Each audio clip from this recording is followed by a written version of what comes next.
The question of forgiveness is, in many ways, the show's single most controversial thematic move, and any honest essay about the shadows in the crystal gems has to slow down on it.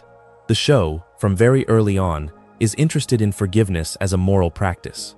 It forgives Lapis, who left Steven for dead at the bottom of the ocean inside Malachite, almost immediately upon her return. It forgives Peridot, who tried to kill the team, within an arc. It forgives Bismuth, who, depending on how you read it, was about to murder a diamond. It forgives the Famethist, who are still on the payroll of an alien zoo. It eventually forgives Jasper. It eventually forgives Spinel. It eventually, most controversially, forgives the diamonds themselves. The 4 gems who organized the genocide of Pink's entire colony, and the corruption of every gem stranded on Earth, and the burying of a planet-sized bomb in the Earth's crust. The show, very calmly, decides that all of these people are members of a single extended family by the time the credits roll on the original 5 seasons, and the music swells and the colors brighten, and Steven is at the center of a reunion that includes nearly every named character who has appeared. There is a reading of this ending, common in critical writing about the show, that argues the show extends forgiveness too easily, that the diamonds in particular have not done anywhere near enough work to deserve to be folded back in, that the show flinches from the consequences of its own world building by deciding to make peace before the peace has been earned. There is a counter reading, equally common, that argues that the show is making a deliberate ethical claim, that forgiveness is not the same as forgetting, that the inclusion of even the worst characters in the new family is, in fact, the most radical possible political statement the show could make, that the writers are insisting on a vision of justice, in which nobody is left outside the circle, even if some of them have to spend a very long time learning how to be inside it. Both readings are alive in the text. Both readings carry their own difficulty. The first reading is hard because it suggests that the show let its child hero do the impossible work of an entire planet's grief alone. The second reading is hard because it suggests that the work the show is asking of its viewers is, in real human terms, almost beyond what most viewers can imagine doing. Either way, the forgiveness the show extends is not free. The forgiveness lands on Steven, specifically, because Steven is the one who is biologically a diamond and emotionally a crystal gem, and structurally, the only person in the cast capable of holding the contradiction. What is hardest to look at is the cost Steven pays to deliver it. Future, the epilogue series, is in many ways the bill arriving for that cost. The story of Steven's collapse is, in part, the story of what happens to the child who is asked to forgive his own family for the destruction of a planet of his own people before he has even finished growing up. The corrupted gems, the bubbled gems, the shattered gems are also the thread that the show, in its very last chapter, has to choose what to do with. By the time the original 5 seasons end, the corrupted gems have all been cured. They have all been given new bodies, new clothes, new lives. The team has settled them in a small camp called Little Homeworld on the edge of Beach City, where they can live freely among other gems and humans, where they can take small jobs, where they can attend a small school run by Lapis, where they can learn how to participate in a world that has moved on without them.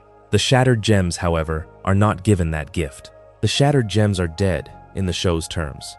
The cluster, the great fusion of shards beneath the Earth's crust, is bubbled and floated in the center of the burning room.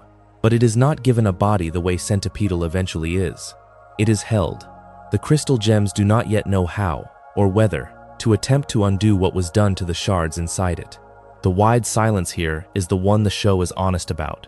There are millions of gems who died in the war. The empire that killed them is still in business, just in a softened form. The shards that remain, the bodies inside the cluster, are still suspended, still half-conscious, still longing, still without any clean path home. The show, very gently, does not pretend it has solved them. It just keeps the burning room intact, lets the bubbles drift, and trusts that the work of bringing the dead all the way back, if it can be done at all, will take longer than the show itself has. There is something honest about that gesture. It is the gesture of a story, admitting that its own ending is not the ending of the world it has made. What remains is the same thing that runs through every honest story about a long historical wrong. The crime does not end with the apology. The work does not end with the credits. The cluster will still be in the burning room when Steven is gray-haired in his van, when Connie has children, when Beach City is gone and the temple has eroded, and the crystal gems are passing slowly into the next century of their own quiet endurance.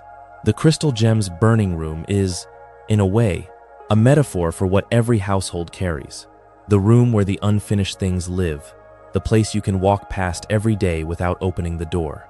There is a small late episode in which Pearl, on a quiet visit to the temple, takes Stephen and a few others to a place she calls the Reef, a long curved underwater structure on the floor of the ocean somewhere off the coast.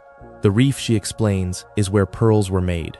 Not all pearls, not the original pearls, but pearls in the era after the early empire, when the diamonds had decided that the small companion class needed a permanent production line.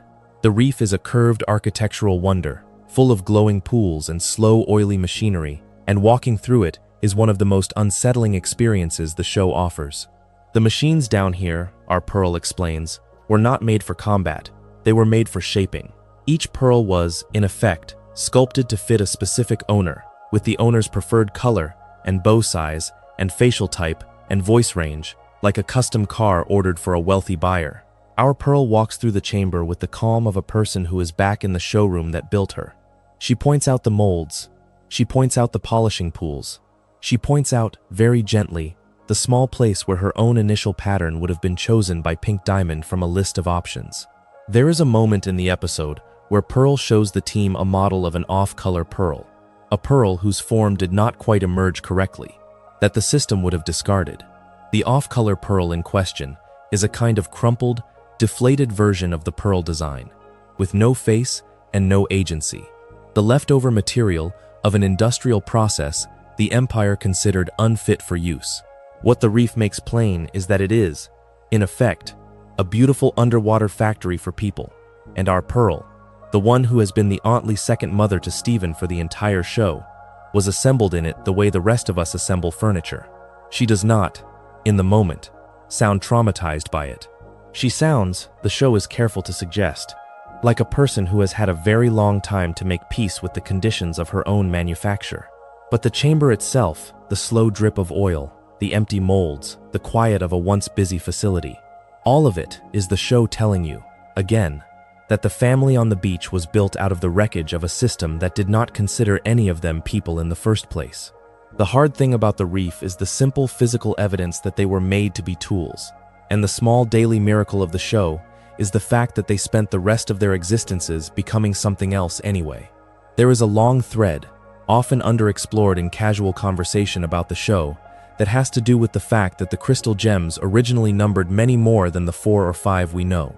The rebellion that Rose led on Earth, thousands of years ago, was not just Rose and Pearl and Garnet and Bismuth. It was an entire small army.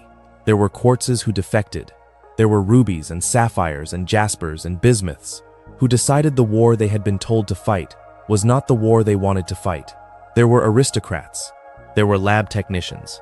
There were soldiers who had been made to soldier and decided, against everything they had been taught, that the planet under their feet was worth more than the orders they had been given. The show tells you about this army mostly in passing. There is a flashback in which you see them charging across a battlefield together. There is a quiet scene in which Pearl recounts the names of comrades who did not survive. There are murals, painted in pale colors on the walls of certain temples, in which the figures of the dead crystal gems are still recognizable to anyone who looks. What is hardest to sit with is the simple arithmetic of how many of them are gone. The crystal gems we know are the survivors of an army that lost almost everyone it had. Every face that was familiar to Pearl in the early days of the rebellion is, by the time the show begins, either shattered in the soil somewhere, fused into the cluster, corrupted into a beast, or bubbled in the burning room, waiting for a cure that may or may not arrive. The 4 or 5 gems we follow are the leftover staff of a movement that was almost wiped out. The intimacy of the show, the small beach, the small temple, the small bedroom Stephen sleeps in, is in part the intimacy of a population reduced by tragedy. There used to be more of them. There are not anymore. The show, in its kind way, does not dwell on this. It just makes sure you can feel it. In the way Pearl looks at empty space sometimes. In the way Garnet salutes a corrupted gem who used to be a friend. In the way Bismuth, on her first day back in the temple, walks through the rooms calling out a few names softly and then stops, because nobody, is left to answer. The pink Steven thread, which weaves through future and detonates in the final stretch, deserves its own slow pass, because the show is doing something with it that no other animated series has dared to do with a child protagonist. For most of Future, Steven's distress takes the form of his body glowing pink without warning. The pink, in the show's visual grammar, is the diamond aspect of him surfacing. The pink is what happens when he is so afraid or so angry that the part of him that is, biologically, the youngest diamond starts to take over. The pink Steven is faster. The pink Steven is stronger. The pink Steven is, in his most desperate moments, capable of accidentally hurting people he loves. The show treats the pink Steven not as a power-up, but as a symptom. Every time Steven goes pink, the people around him notice. Garnet sees it first, often. Connie sees it. Greg sees it, in the most heartbreaking version of the moment, late in the run, when Steven, in a panic, almost crushes his father against a wall by accident, and the look on Greg's face is the look of a parent who has just realized that his child is dangerous to him. What makes this thread different from the others is that the pink is not, in the end, a foreign invader. The pink is part of Steven. The pink is what he inherited from his mother. The pink is, in some sense, what he has been refusing to admit about himself the entire show. The original 5 seasons let him be Steven Universe by rejecting the diamond identity. The epilogue, very honestly, refuses to let him keep that simple resolution. It says instead that he is also pink, that the diamond in him is not something he can excise, and that pretending otherwise has been one of the things wearing him down. The arc of Pink Steven is the arc of a young person learning to accept the part of himself he is most afraid of. The monster he becomes in I Am My Monster is the Pink Steven taken to its logical extreme. The parts he has been trying to lock away forced out into the open and made huge and visible. The fact that the show resolves it with a hug instead of a fight is one of the bravest narrative choices in modern children's television, and the fact that the show does not pretend the resolution is the same thing as the recovery is the part that puts it in a different league. After the monster, Steven still has work to do. He still has to drive away. He still has to call a therapist. He still has to come back, eventually, in his own time. The long, honest fact under Pink Steven is that the part of yourself you are most afraid of is yours, and the only road through it is the one that goes through. The fact that the show exists at all is, in a way, one of the threads worth noting. Steven Universe was created by Rebecca Sugar, who has, in many published interviews, talked about the fact that the show was, from the beginning, a fight to put queer characters and queer themes on a major American children's network. The show won most of those fights, and lost a few of them. The wedding episode aired in different forms in different countries, with some markets censoring the kiss. The original 5-season run was, at various points, broken up by long, unannounced hiatuses, with episodes airing in unusual orders, sometimes across different time slots, sometimes dumped in batches in the middle of the night. The show's audience often had to actively track down where the episodes were airing in order to keep up. The epilogue series, Future, was greenlit after a successful film, but it was greenlit at a shorter length than the writers had originally hoped for, and there are noticeable moments in the final episodes where the pacing of the writing feels compressed against the constraints of the runtime. The shadow here is small and real, and is, in some ways, the shadow that produced the entire artistic shape of the show. Steven Universe is what it is, in part because it had to fight for every minute it was on the air, in part because its creators were doing thematic work that the surrounding industry was not built to support. The careful pacing, the strange seasonal breaks, the way certain arcs feel almost too tightly packed, all of it carries the fingerprints of that fight. There is something fitting about the fact that a show about characters who survive an empire of conformity was itself made, episode by episode, against a soft empire of programming choices.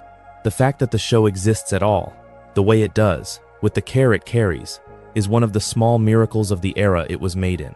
The harder side of that history is the cost of making it. The lighter side is that it was made anyway.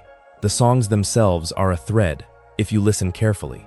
Steven Universe is, by reputation, a musical show, and the casual conversation about it tends to focus on the bright, cheerful numbers, the small beach city boardwalk anthems, the duets. The truth is that almost every song of consequence in the show is, on close inspection, a confession of something nobody could quite say in dialogue. Stronger Than You, the song Garnet sings in the first season finale, is not just a triumphant fight number. It is Garnet, mid-combat, declaring to the world that she is a fusion, that she has been hiding the fact for the entire show, that she is willing to be poofed on the spot rather than be ashamed of it any longer. It is also a coming-out song, and the show was, the writers have said, very aware of this when they put it on television. It's Over, Isn't It, the Pearl song we already touched on, is the closest the show comes to letting Pearl say in plain language what Rose was to her. And it works, because the music is allowed to carry the thing the dialogue keeps having to dance around. Other Friends, the Spinel number from the movie, is a comedy villain song that is, when you listen to the lyrics, a 6,000-year-old plea by an abandoned child to be told whether she meant anything at all. Drift Away, also from the movie, is Spinel alone in the garden, before Steven arrives, attempting to convince herself that her best friend will come back.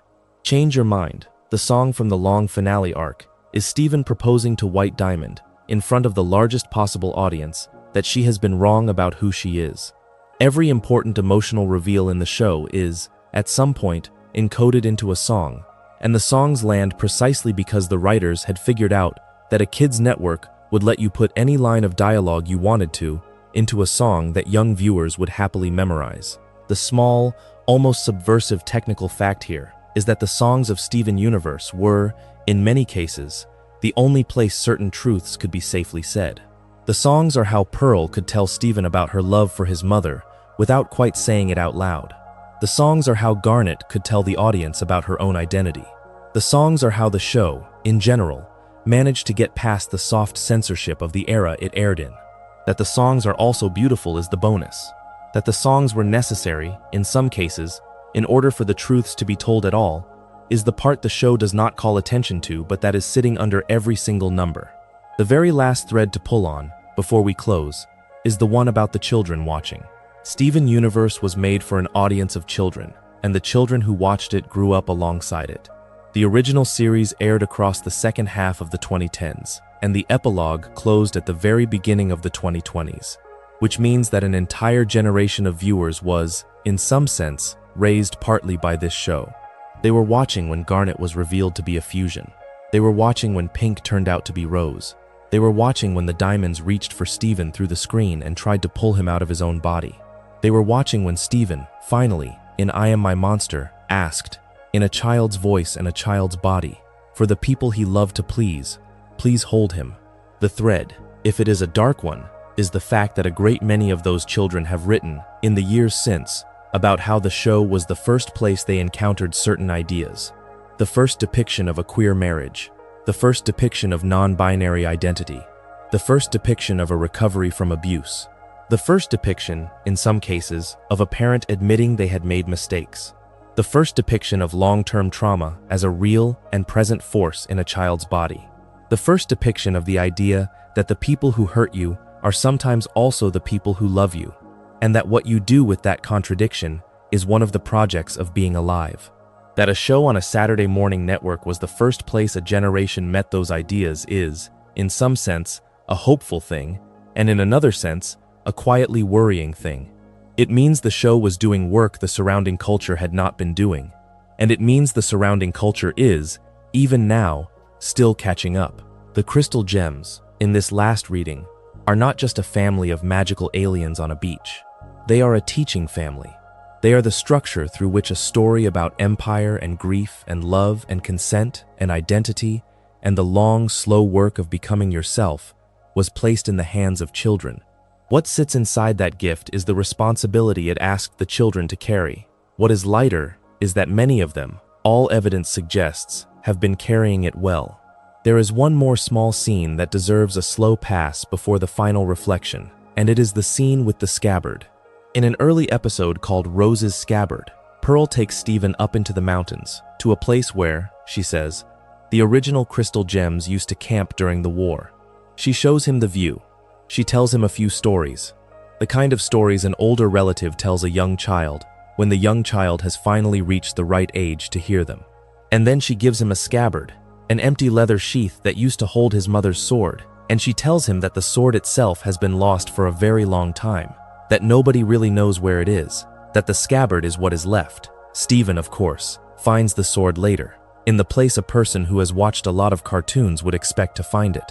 The sword is sitting in Lion's mane, in the pocket dimension that the magical pink lion carries around in his head. The sword is intact. The sword is beautiful. The sword is everything Pearl said it was. The interesting part is what Pearl does when Steven brings the sword down off the mountain and hands it to her. She breaks down. She does not celebrate. She does not look at him with the look of a grateful aunt receiving a long-lost heirloom. She looks at him with the look of a person who has just realized that the child she has been raising has access to something she did not. She tells him, in a quiet voice that is somewhere between admiration and despair, that he has things of his mother's that she will never have. The scene is short. It does not get a song. It does not even quite get a confrontation. But the implication, sitting in the rocks above the mountain camp, is one of the show's earliest and clearest pictures of what Steven represents to the people who loved Rose. He is, to them, the closest available proxy for the person they have lost. He has her gem. He has her room. He has her healing tears. He has her hand on his shoulder, in some sense, every time he reaches out to comfort one of them. And Pearl, in the scene with the scabbard, is the first character in the show to admit, even sideways, that she has been carrying her relationship with Rose into her relationship with Steven, and that the carrying is not always healthy, and that she does not always know how to look at him without looking, also, at the woman who isn't there. The scabbard, as an object, becomes a small recurring symbol in the show. It is the holster of an absent mother. It is the empty container that a child has been handed, with the suggestion that he might one day fill it himself. What sits underneath the scabbard, very gentle, very small, is the long quiet weight of being the inheritor of a sword that was originally somebody else's, and being expected, by the people around you, to grow up just big enough to hold it. Steven, by the end of the show, mostly puts the sword down. He hands it back to the people who knew how to use it. He keeps his pink shield, and his bubble, and his hugs, and his small van, and his life. That, too, is part of the picture. The Crystal Gems had to learn, slowly, over many episodes, that the child at the center of the family was not the sword. He was the boy holding the scabbard, and the scabbard was his to fill or not fill, in his own way, in his own time. So we come to the end. The Crystal Gems, if you have followed everything we have laid out in the last few hours, are not the family the early seasons made you think they were. They are a small group of survivors of an interstellar empire, founded by a diamond who lied to all of them about who she was, who fought a war that they lost more of than they won, who buried the remains of their dead in the soil of the planet they were trying to save, who raised the half-human child of their dead-lying friend in a small house on a beach without instructions, who lied to that child more or less by accident, and who, when the lies came due, sat with him on the steps of his own home and helped him put himself back together. They have a wedding in their past. They have an abusive fusion in their past. They have a bubbled best friend in their past. They have a planet-sized weapon in their basement. They have an entire wing of their temple devoted to the casualties they have not yet been able to heal. They have a child at their center, whose body is a question mark, and whose heart, for one impossibly long stretch, almost did not survive. And they are, despite all of that, a family. They love each other. They have decided, against the weight of everything we have just talked about, to keep deciding to love each other. On a beach, in a small wooden house, in a small American town, in a corner of a universe that almost destroyed them. The dark side of the Crystal Gems is real, and it is large, and the show is one of the only children's stories of the last 2 decades that has been honest about the size of it. The light side is that the family is still standing. The light side is that Steven, by the end of the show, has driven away in a van and is going to be okay, eventually, in a quieter life. The light side is that the show, against all the odds of the industry that made it, exists and is still streaming and is being shown to younger viewers every year who get to encounter, for the first time, a story about a family that survives by being honest about the worst things it has done. There is, the show suggests, no version of love that does not eventually have to look at the dark side of itself. The Crystal Gems are the proof, in color and in song, that looking at the dark side of love does not, in fact, destroy it. The looking is part of what keeps the love alive. Steven Universe, after many years on the air and a film and an epilogue, and a long quiet afterlife in the imaginations of an entire generation, has become one of the most important children's shows of its era for exactly this reason, that it was willing to take its smallest viewer by the hand and walk him slowly through a list of things most children's shows are not willing to admit are in the world at all, and to insist, at the end of the list, that the right response to all of it was still to choose, in the morning, to be kind. That is, in the end, what the dark side of the crystal gems was always for. Not to scare you, not to break your love of the show, just to make the love a little wider, a little more honest, a little more able to hold what it actually has to hold. The bright pink banner of the rebellion was, the entire time, the costume of a diamond who had run away from her family. The temple on the beach was, the entire time, also a hospice for the casualties of her war. The cheerful boy in the pink shirt was, the entire time, also a frightened child carrying the wound of his mother's whole life in his stomach. Knowing all of this does not make the show smaller. It makes it bigger. It is what a great deal of careful adult work for children is supposed to do, in the end. It is supposed to give the children something they will be able to come back to, years later, and find that it still has more to give them. The crystal gems give that, in measure after measure, the longer you sit with them. They give you the rebellion, and they give you the lie. They give you the wedding, and they give you the war that interrupted it. They give you the song, and they give you the silence, that the song was the only way to break. They give you, in the very last frame, a boy waving from the window of a van as he drives away from his house, and his family standing on the porch waving back, smaller than they have ever looked, and somehow, in spite of everything we have just spent these hours talking about, still complete. If you enjoyed the video, make sure to subscribe, and I'll see you in the next one. There is a short scene late in Adventure Time's run where the Ice King is sitting in the snow outside his castle, surrounded by his penguins, and for a single line he stops being the Ice King. His voice softens, just a little. His eyes lose that frantic edge. And for one breath, you can hear Simon Petrikov speaking through the cracks in the character, like a man trying to wave at you from the bottom of a frozen lake. Then it is gone, and the Ice King is back, and the show moves on. Tonight we are going through all of it.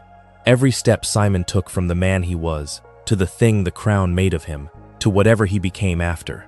So get comfortable, turn the lights down, settle into wherever you are sleeping tonight, and if you have not subscribed to Pine Hat yet, it really does help us keep making these. We will be here a while. Before he is the Ice King, before the white beard and the blue skin and the cracked little voice, there is a man named Simon Petrikov. The show drops him into our laps slowly, in fragments, the way you might find old letters in a box you forgot you owned. The first time we even hear his name spoken on the show, it is a quiet, almost throwaway moment, and it changes the way you watch every Ice King scene that came before it. The show is very careful about this. It does not introduce Simon as a tragedy. It introduces the Ice King as a villain, a goofy, deluded, princess kidnapping wizard who lives alone in a mountain and freezes things for fun. He is the early antagonist, the running joke, the punchline, and only later, once you are emotionally compromised, does the show turn around and tell you that he is not a villain at all. He is a victim, and the man underneath is one of the saddest stories on television. Simon Petrikov, in the world before, is by every account an ordinary, gentle, slightly nerdy man. He works as an antiquarian. He studies and collects old things, antiques, artifacts, oddities, the kind of person who finds a small cracked object in a junk shop and becomes obsessed with what it might have been, who owned it, what it was used for, how it ended up forgotten. The show fleshes this out across his tape recordings and his flashbacks, and the picture you get is of a man who is fundamentally kind. He is not greedy. He is not ambitious in any worldly sense. He cares about understanding things. He cares about being a good fiancé. He is, in his own words, just trying to live a decent life, learn a little, and love the woman he is going to marry. That woman is Betty Grof. The show only gives you glimpses of her at first. A woman in a yellow sweater laughing at something just off camera. A black and white photograph Simon has carried with him for 1,000 years. A tiny figure in his memory standing in a sunlit room. Everything you learn about her makes Simon's loss heavier. She loves him completely. He loves her completely. They are going to get married. He has the ring. He calls her his princess, in that affectionate, slightly dorky way that men in love sometimes do. And the show very deliberately puts this detail in front of you, so that later, when the Ice King is kidnapping princesses without being able to say why, you understand exactly why. He is reaching for her. He just cannot remember her name. The early life of Simon Petrikov, then, is a quiet life. A life of books, dusty objects, careful work, and a woman he adores. The show does not need to do much heavy lifting here. A few scenes, a few photographs, a few lines on a tape. You get the shape of it. He is a man who could have lived an unremarkable, happy life, and would have chosen to. The world had other plans. The pivot happens, as so much of Adventure Time does, in a moment that looks small at the time and gets larger every time you remember it. Simon, the antiquarian, the collector of odd old things, comes into possession of a crown. The show gives you a few different angles on this moment over the years. In pieces, he buys it. He encounters it through his work. It is brought to him as a curiosity. Whatever the precise mechanism, the crown ends up in his hands and then on his head. And the moment he puts it on, the crown speaks to him. Not in words exactly, in visions, in knowledge, in a slow, syrupy promise that if he keeps wearing it, it will protect him, it will give him power, it will keep him safe when bad things come. And the crown, terribly, is right. Bad things are coming. The crown just does not mention what wearing it will do to him in the meantime. The early effects are subtle. Simon puts the crown on at home, as a joke almost, to amuse Betty. He plays at being a wizard, prances around the room, makes a goofy voice, lifts his hands like he is casting spells, and Betty laughs at him because he is being silly. The show plays this moment for sweetness. They are happy. They are still in love. The crown is just a strange old thing. He takes it off. They go on with their lives, and he probably should have buried it in the deepest hole he could find and walked away. He does not. He is an antiquarian. He is curious. He keeps it. He studies it, and then he tries it on again. The next time he puts it on, things start to slip. He starts saying things he does not mean. He looks at Betty, and he sees something else for a second. He acts out, becomes erratic, says cruel things in a voice that is not quite his own. Betty backs away, and you can see in her face that she does not know who she is looking at. He takes the crown off, mortified, apologizing, frantic, and she leaves. She loves him. She is not gone forever in her own mind, but for that night she has to leave, and Simon is alone in the room with the crown. This is the first cut. The show is very precise about the order. Simon does not lose Betty all at once. He loses her in pieces, and the first piece is one he caused himself, by putting on the crown one too many times. The relationship is not severed. They are still engaged in his mind. They were planning a life, but something has gone wrong, and the wrongness is the crown. And Simon, being Simon, decides he can study his way out of this. He can understand it. He is an antiquarian. He has spent his life turning incomprehensible objects into legible ones. He thinks he can do the same with this one. He cannot. The crown does not want to be understood. It wants to be worn. And as he wears it, slowly, his memory starts to fray. His sense of self starts to slide sideways. He starts forgetting little things. The name of a friend, a meeting, a place he meant to be. He tries to fight it. He tries to hide it. He keeps working, keeps living his life, keeps writing to Betty, keeps holding on. But the slip is accelerating, and he can feel it. Around all of this, the world itself is starting to crack. Adventure Time, famously, takes place 1,000 years after a catastrophic global war.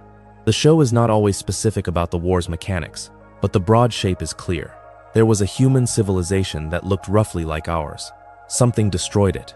The destruction is referred to by survivors and historians within the show as the Great Mushroom War. The implication is nuclear, or something so close to nuclear it might as well be. The remnants of human cities are scattered across the Land of Ooo as ruined skylines, half-buried highways, broken bridges, the bones of an entire civilization that did not survive whatever happened.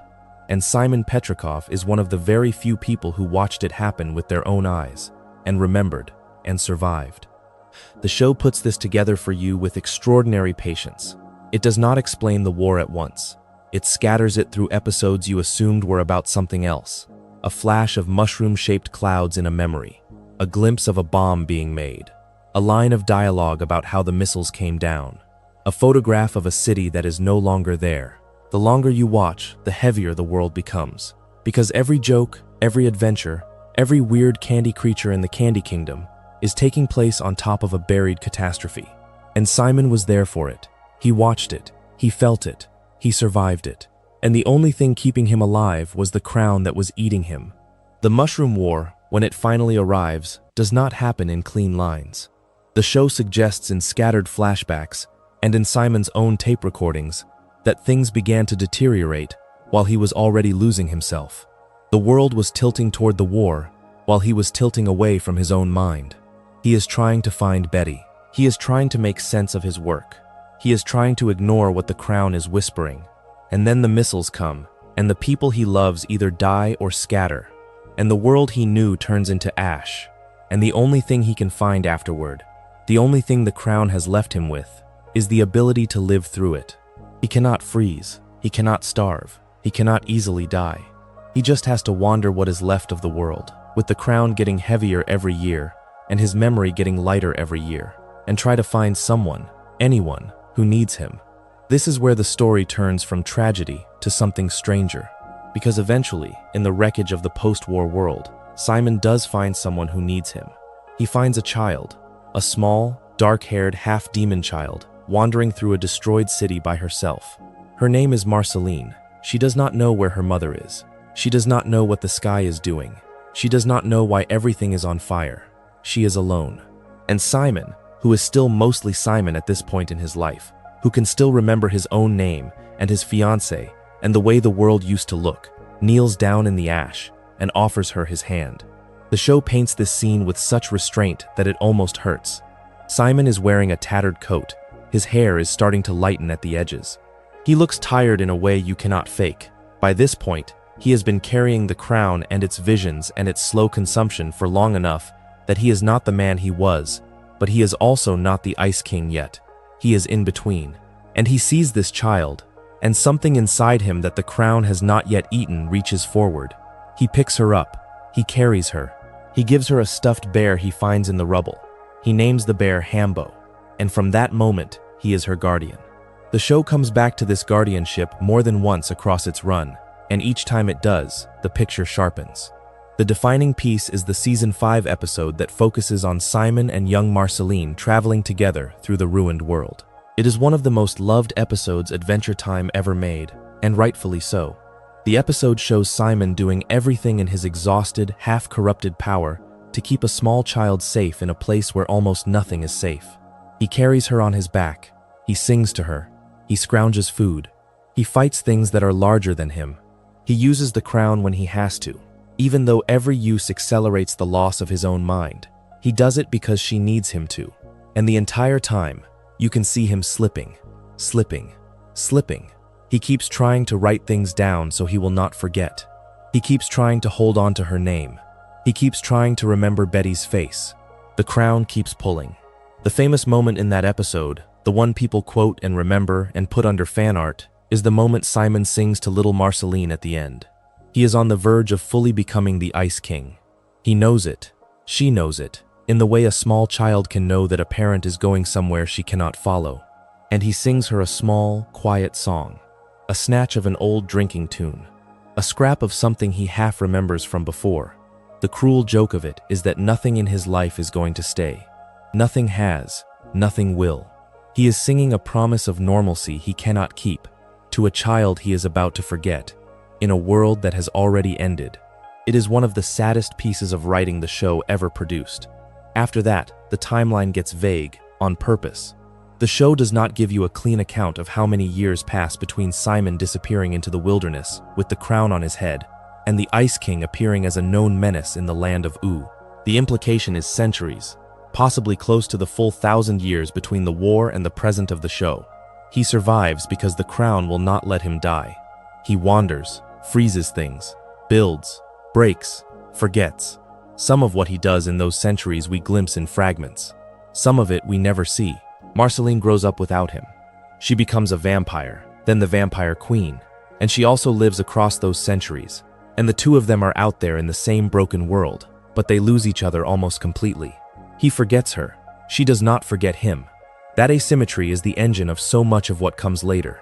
By the time we meet the Ice King at the start of the show, he is so far from Simon that you would not connect them if you were not told. He is a slightly hunched, blue-skinned, white-bearded old man in a tattered blue robe. He has powers. Ice powers, levitation, conjuration, the ability to summon snow and storms and to freeze almost anything he touches. He lives in the Ice Kingdom, a snowy mountain region in the far north of Ooo, in a tall castle made of ice. He has an army of sorts, of penguins. He talks to himself constantly. He writes terrible fan fiction. He plays a small drum kit.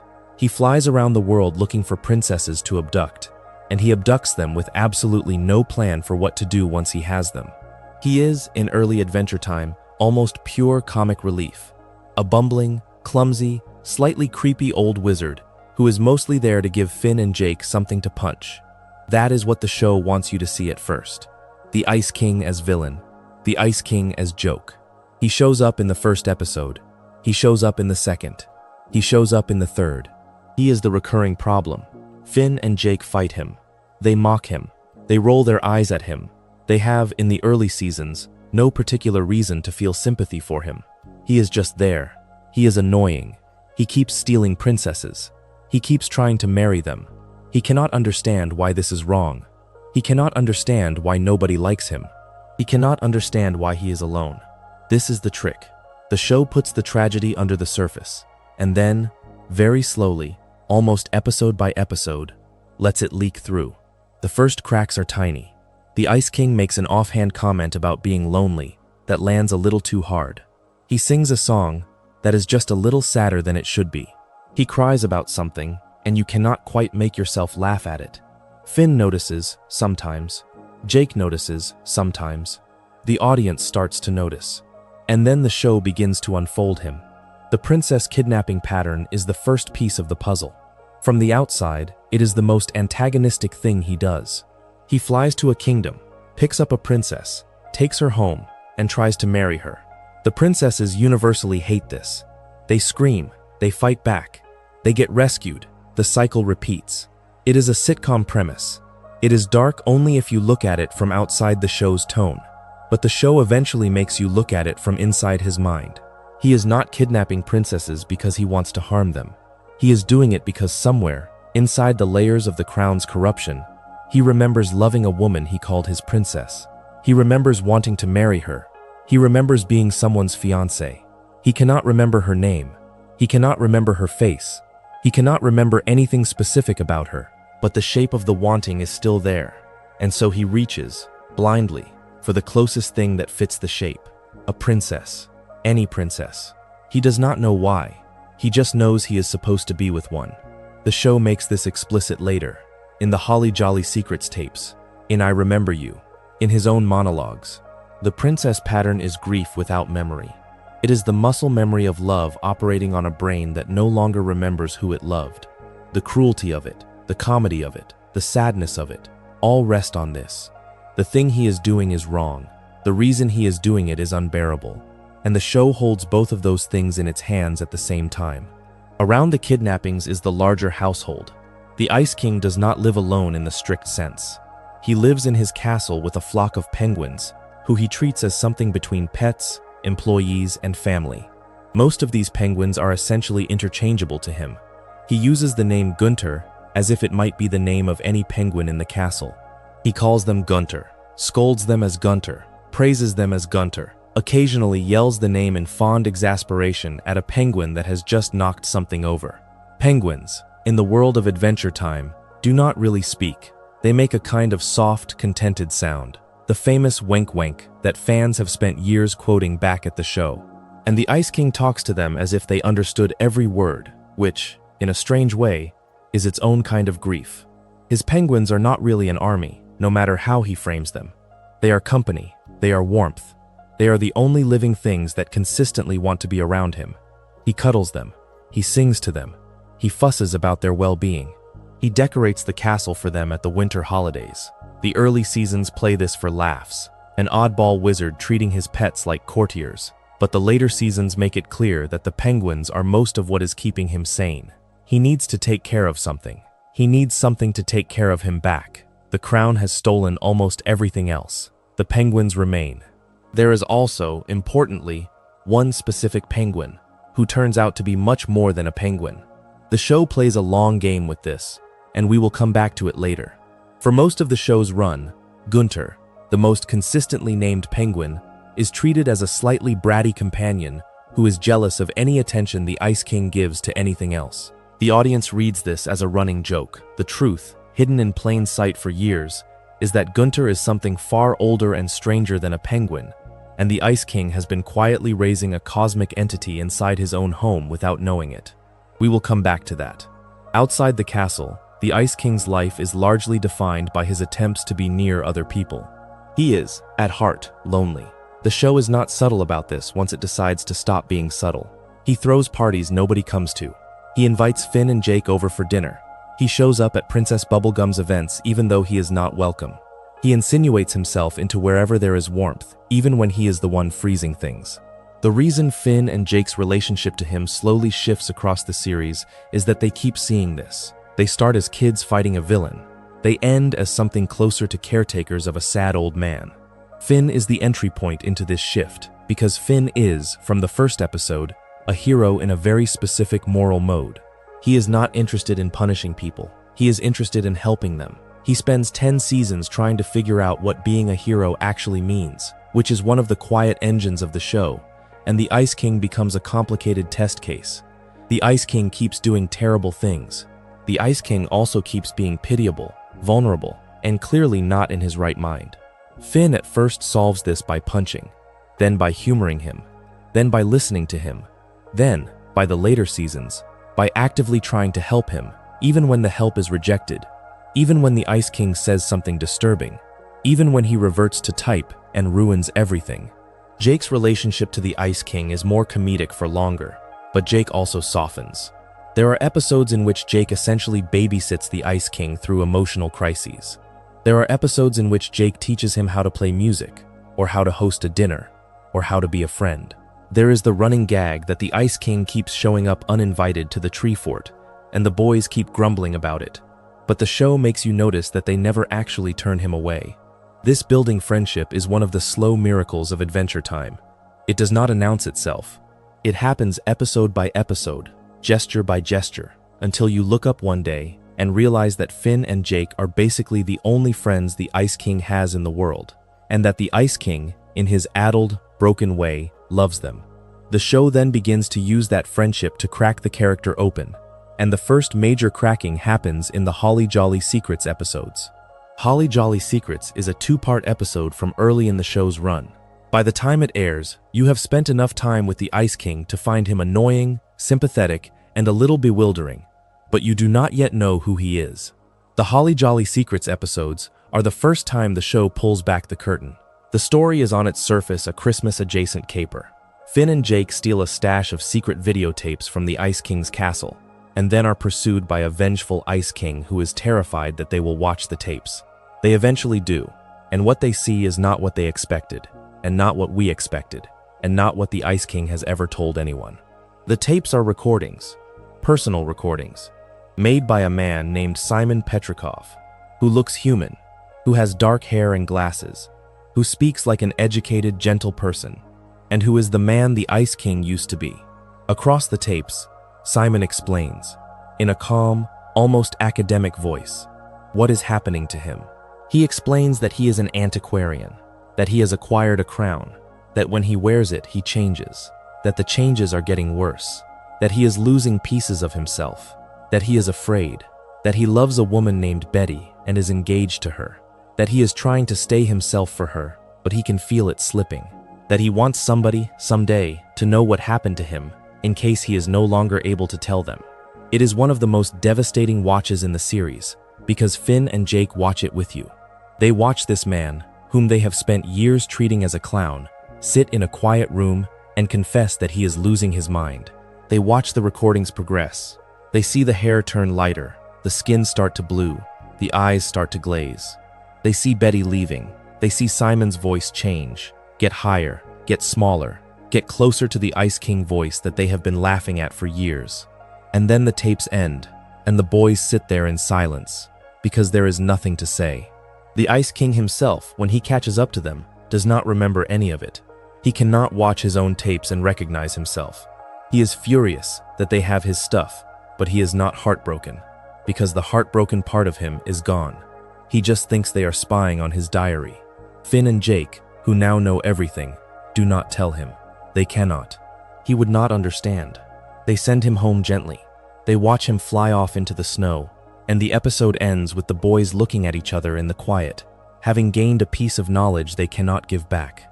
This is the turning point for the audience, and for Finn especially. From this point on, every Ice King scene plays differently. Every joke has Simon under it. Every kidnapping has a half-remembered fiancé under it. Every loneliness has a dead world under it. The show has now told you who he is, and it never lets you forget again. The story then deepens with the introduction, or rather the activation, of Marceline as part of the Ice King's arc. Marceline has been on the show since early in its run as the Vampire Queen, a rock star, a 1,000-year-old half-demon teenager who lives in a cave with her bass guitar and her own quiet sadness. For a long time, her connection to the Ice King is not stated.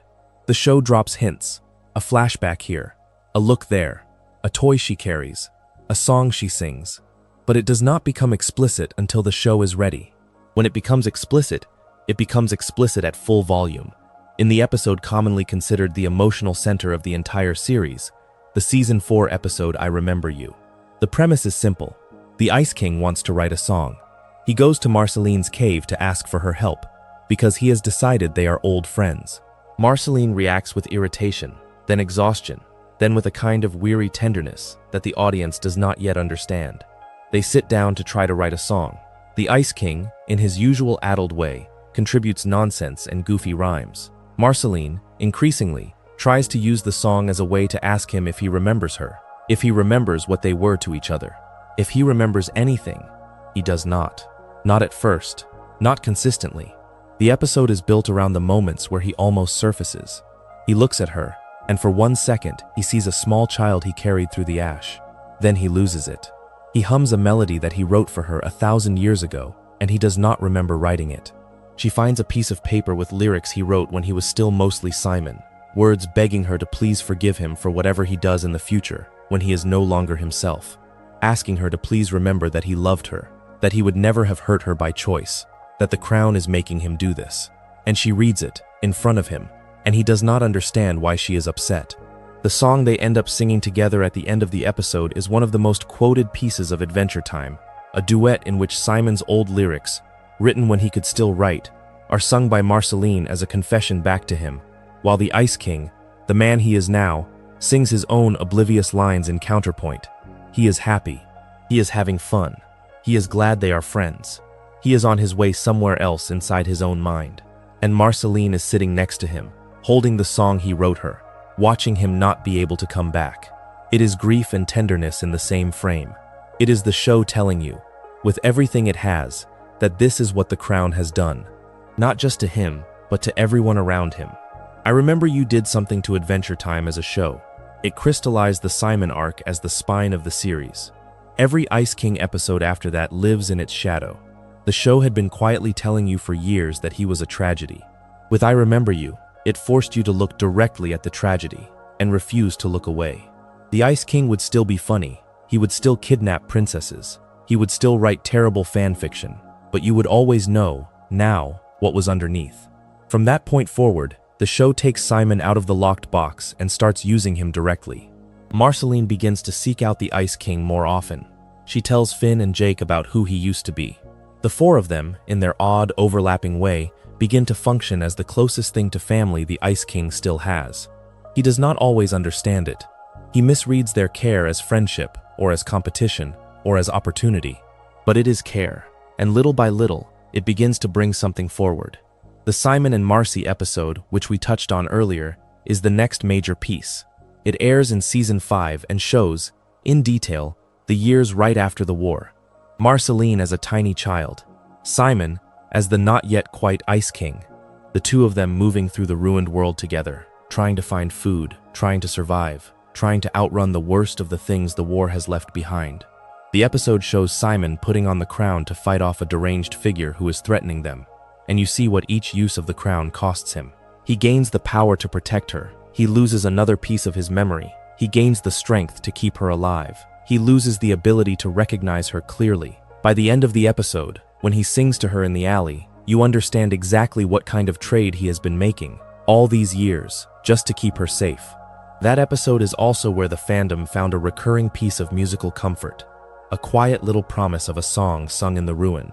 Years later, in the Stakes miniseries, a separate but emotionally linked lullaby titled Everything Stays, sung by Marceline's mother, would become the song most fans associate with this whole stretch of Simon and Marceline's life. The two pieces of music, the song in the alley and the lullaby in Stakes, blur together in the memory of the audience, because they are doing the same emotional work. They are about people trying to leave a small comfort behind in a world that does not stand still. The next great expansion of the Simon arc comes when the show finally decides to bring Betty back. For seasons, Betty is a ghost, a photograph, a name in a tape, a blurred face in a memory. We have been told she was real. We have been shown her in flashbacks, but she is not someone we have met as a character with her own agency. That changes in the Season 5 episode that bears her name, and it changes the entire emotional shape of the show. The premise is one of those magical realist swerves Adventure Time loves. The Ice King, in his bumbling, ridiculous way, decides he wants to summon a creature from the past, and ends up performing a ritual that opens a small window across time.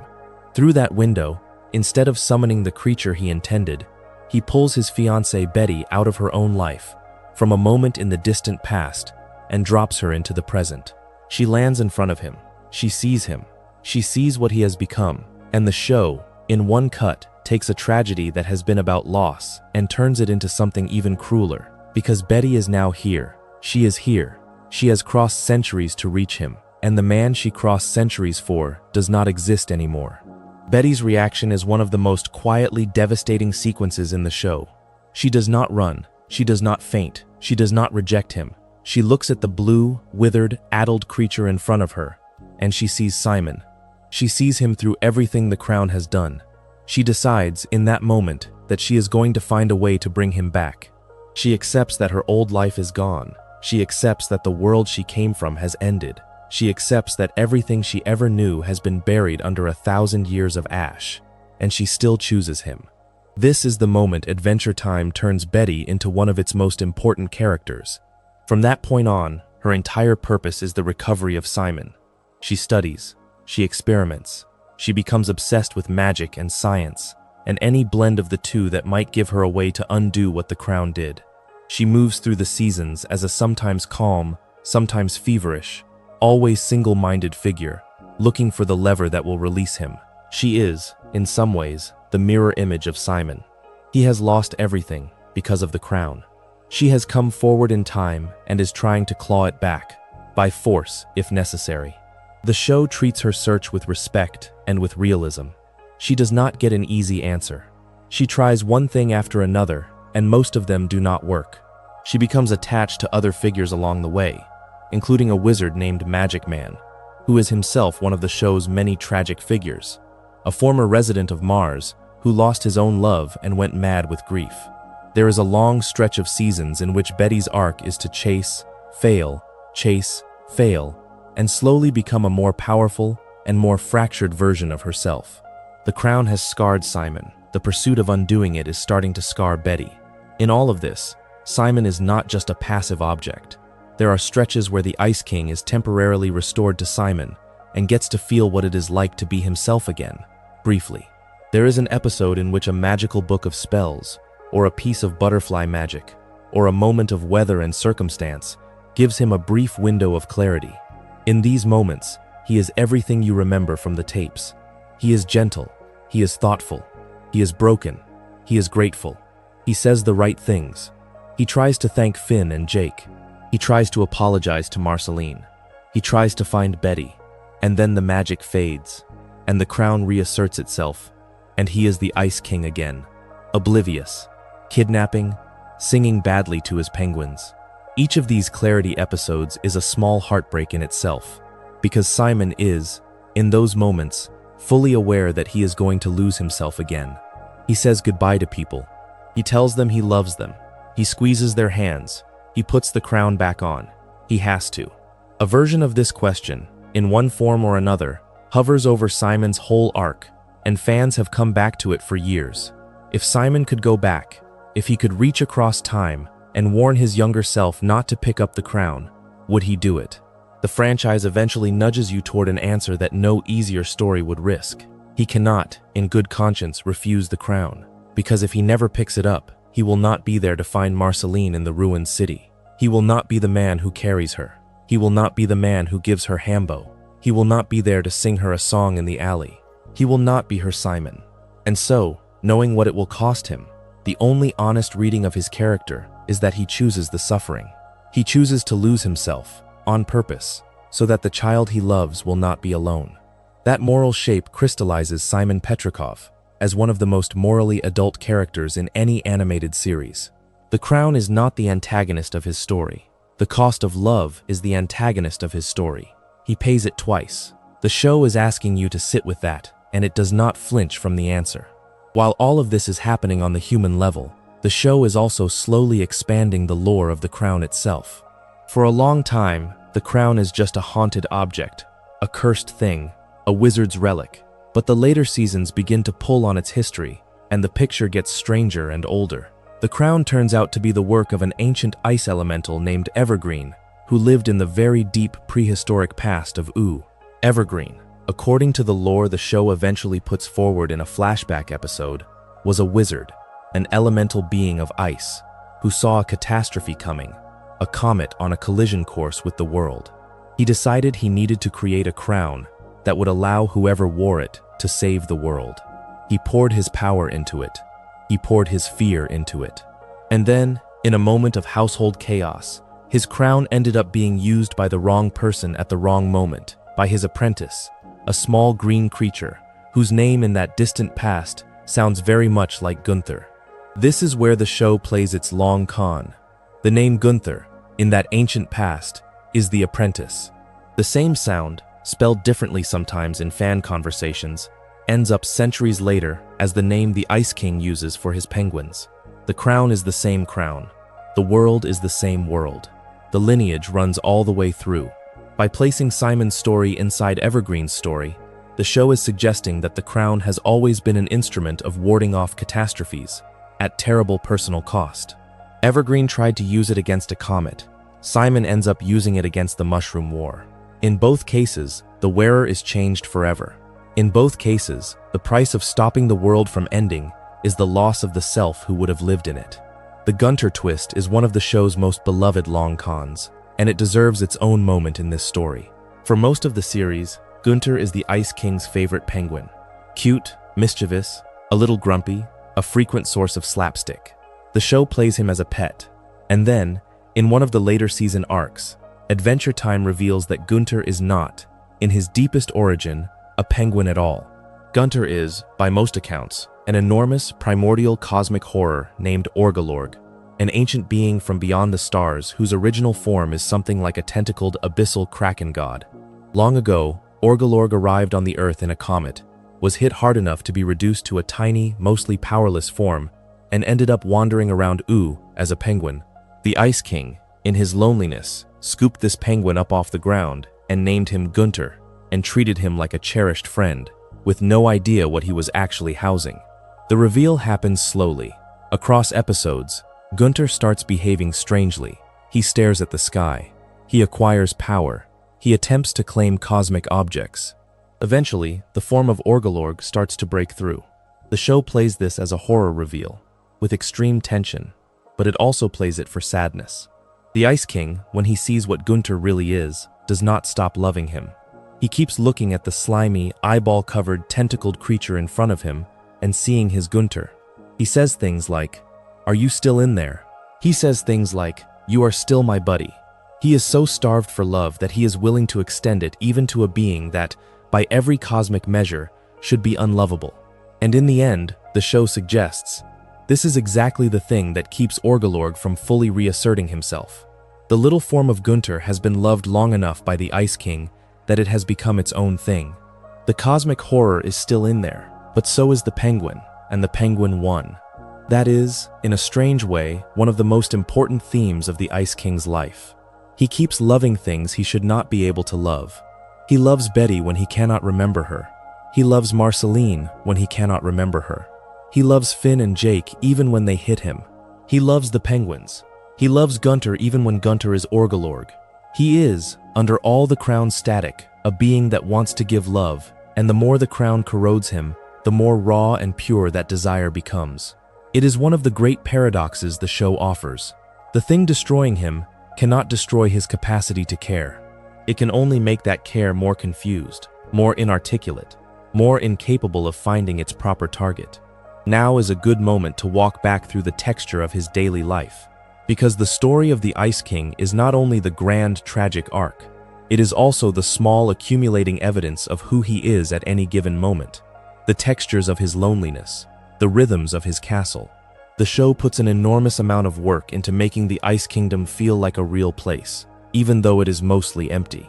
The throne, the snowy halls, the little carved details, the corridors of ice, the broken doors, the half-collapsed bridges, the wind. He has lived there for a very long time. He has accreted habits. He has accreted clutter. He has a small drum kit. He has a stack of fan fiction manuscripts. He has photographs whose subjects he no longer recognizes. He has odd souvenirs from kidnappings that did not end the way he wanted. And, on top of his head at all times, the crown. He spends his days in a strange routine. He wakes up in his castle. He bothers the penguins. He goes flying. He looks for princesses. He fails. He comes home. He writes more fan fiction. He plays music. He invents new dances. He cries sometimes. He sings to himself often. He stares out at the snow. He goes to bed. The show drops in on this routine often. Sometimes for laughs, sometimes for melancholy, sometimes both. He is so transparently lonely that watching even his comedic episodes becomes a kind of low-grade ache once you know who he was. The fan fiction in particular becomes a recurring motif. The Ice King has been obsessed for years with writing stories about a fantasy version of the Land of Ooo, in which the characters are slightly different. In this world, Finn becomes Fionna, Jake becomes Cake, Princess Bubblegum becomes Prince Gumball, Marceline becomes Marshall Lee. The Ice King himself becomes the Ice Queen. The stories are romantic, longing, often badly written, sometimes surprisingly sweet. He has filing cabinets full of these manuscripts. He reads them aloud to his penguins. He throws them away in fits of self-loathing and then retrieves them later. He attends fan conventions for his own fan fiction, in episodes that are, on their surface, comedy bits, and underneath are something else entirely. The show eventually frames this fan fiction work, with great tenderness, as another version of his grief. The Ice King cannot write his real story. He cannot remember it. He cannot write Simon and Betty and the Crown and the War, because the Crown has taken those memories from him. So he writes the only thing he has left, a world that is just a little to the side of the real one, where everything is a little kinder, where the genders flip, where a queen instead of a king is the lonely one, where love is still possible. He is, without meaning to, writing himself a more bearable life. And by writing it, he is producing exactly the kind of material that, much later, the show will return to as a serious spin-off, where Fionna and Cake become real characters in their own right, and Simon, restored, has to deal with the consequences of having written them. We will come back to that. His relationships with the other princesses round out the picture of his daily life. Princess Bubblegum, the ruler of the Candy Kingdom, has, for most of the show, a thoroughly antagonistic relationship with him. He keeps trying to kidnap her. She keeps inventing increasingly elaborate technologies to keep him out of her castle. She mostly treats him as a pest. There are episodes, however, in which she demonstrates a deeper understanding of who he is. She knows about the crown. She has studied it. She has, in some episodes, even tried to use her own knowledge of magic and science to understand what is happening to him. Her relationship with him is complicated by her own long timeline, since she, too, is a survivor of the post-war world in her own different way. She has seen the Ice King for a very long stretch of years. She knows things about him he does not know about himself, and she keeps her distance, partly out of caution, partly out of pity, partly out of weariness. His relationships with the other princesses are mostly variations on the same theme. Lumpy Space Princess finds him irritating but occasionally amusing. Slime Princess finds him gross. Wildberry Princess finds him a threat. Flame Princess, briefly, has an extremely violent confrontation with him in the relevant Season 5 arc. when the situation around her and Finn pulls him into the center of trouble he does not understand. The princesses, taken together, function less as objects of his obsession and more as a chorus of women he is failing to understand, week after week, because the part of him that knew how to understand a woman is buried under 1,000 years of ice. The other major piece of his social world is his shifting place in the wider community of wizards. Adventure Time eventually fleshes out an entire society of wizards, scattered across Ooo, with their own city, their own academy, their own politics.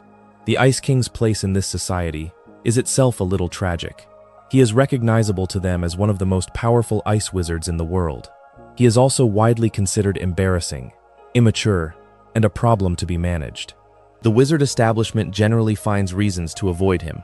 He attempts, at various points across the series, to befriend them, to enroll in their academy, to win their respect, to participate in their tournaments. He almost never succeeds.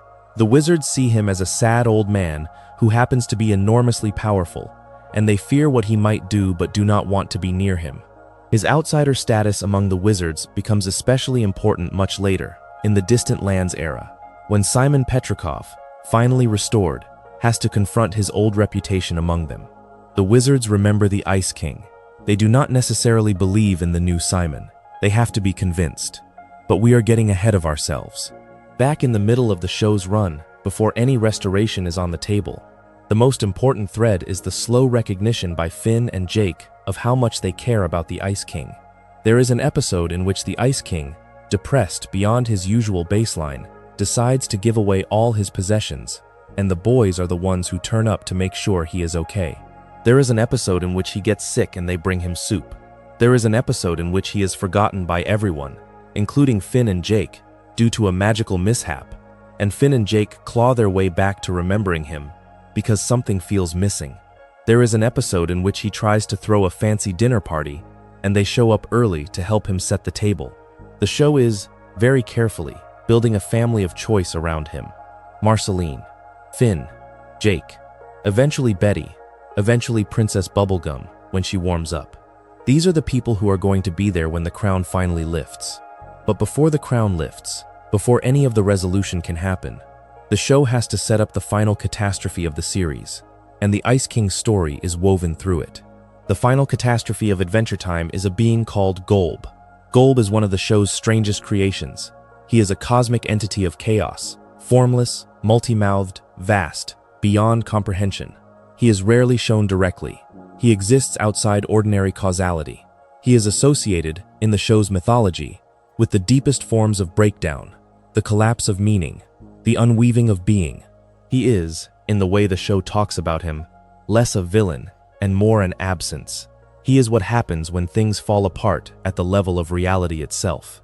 GOLB is connected to the Ice King's story in several layered ways. First, he is connected to Magic Man, who, as we noted earlier, is the wizard from Mars who lost his wife.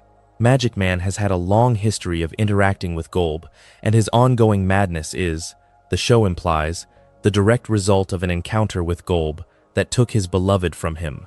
Second, GOLB is connected to Betty, whose pursuit of a way to restore Simon eventually leads her to magical sources that are, in turn, connected to GOLB's domain. Third, GOLB has, in the deep past, had encounters with figures who matter to the larger lore. The threads converge on the final stretch of the series, and Simon is at the center of all of them. The endgame begins to crystallize across the last seasons of the show. Betty is making progress on her quest. She has discovered new sources of magical power. She has reshaped herself, at considerable personal cost, into something more than a brilliant scientist. She has begun to grasp the kind of magic that, in theory, could pull the crown's effects off of Simon. The Ice King, meanwhile, is starting to slip even in the ways he had stabilized. He is having more lucid moments, but the lucid moments are sometimes terrifying. He is starting to suspect things about himself. He is starting to dream things. He is starting to remember. The Marceline of the late seasons is also more focused on him than she has been. She no longer pretends he is just a nuisance. She has reconciled, internally, with the fact that the man who raised her and the absurd old wizard who keeps showing up at her door are the same person. She is open about it now. She defends him to people. She watches him with a kind of guarded affection that does not need to be explained. She is, in her own way, also waiting for him to come back, or to leave for good, or for some version of the door to open. And then, in the final episodes of the show, everything happens at once. The series finale of Adventure Time, called Come Along With Me, is one of the most ambitious endings any animated series has ever attempted. It pulls together the GOLB threads, the war threads, the elemental threads, the friendship threads, the love threads, and yes, the crown threads, into a single, enormous, emotional climax. The plot, in extreme summary, has GOLB arriving over the Land of Ooo as the result of a confluence of events. The world is in danger. The kingdoms are at war with each other for entirely separate reasons. Finn and Jake are trying to keep everything from falling apart, and Simon, the Ice King, who has been Simon less and less, is somewhere in the middle of all of it, being pulled toward the center. Betty is part of the climax. She has come into the fullness of her own power. She is not the woman she was. She has spent years giving herself away in order to find the means to save him. And, in the final episodes, she sees a way. She perceives, correctly, that during the chaos of the battle, in the presence of GOLB, the crown's grip on Simon can be loosened, briefly, and that a wish, properly made, could pull the crown off him for good. The mechanism by which this happens involves a strange, almost dreamlike interaction with a wish-granting being. Earlier in the series, the show introduced a sweet, slightly clueless creature called Prismo, who lives in a wish room outside of normal time, and who can grant wishes for those who reach him. Across various arcs, characters have used wishes from Prismo for various ends. The show carefully keeps the wish mechanic alive, so that when the finale comes, it has a precedent.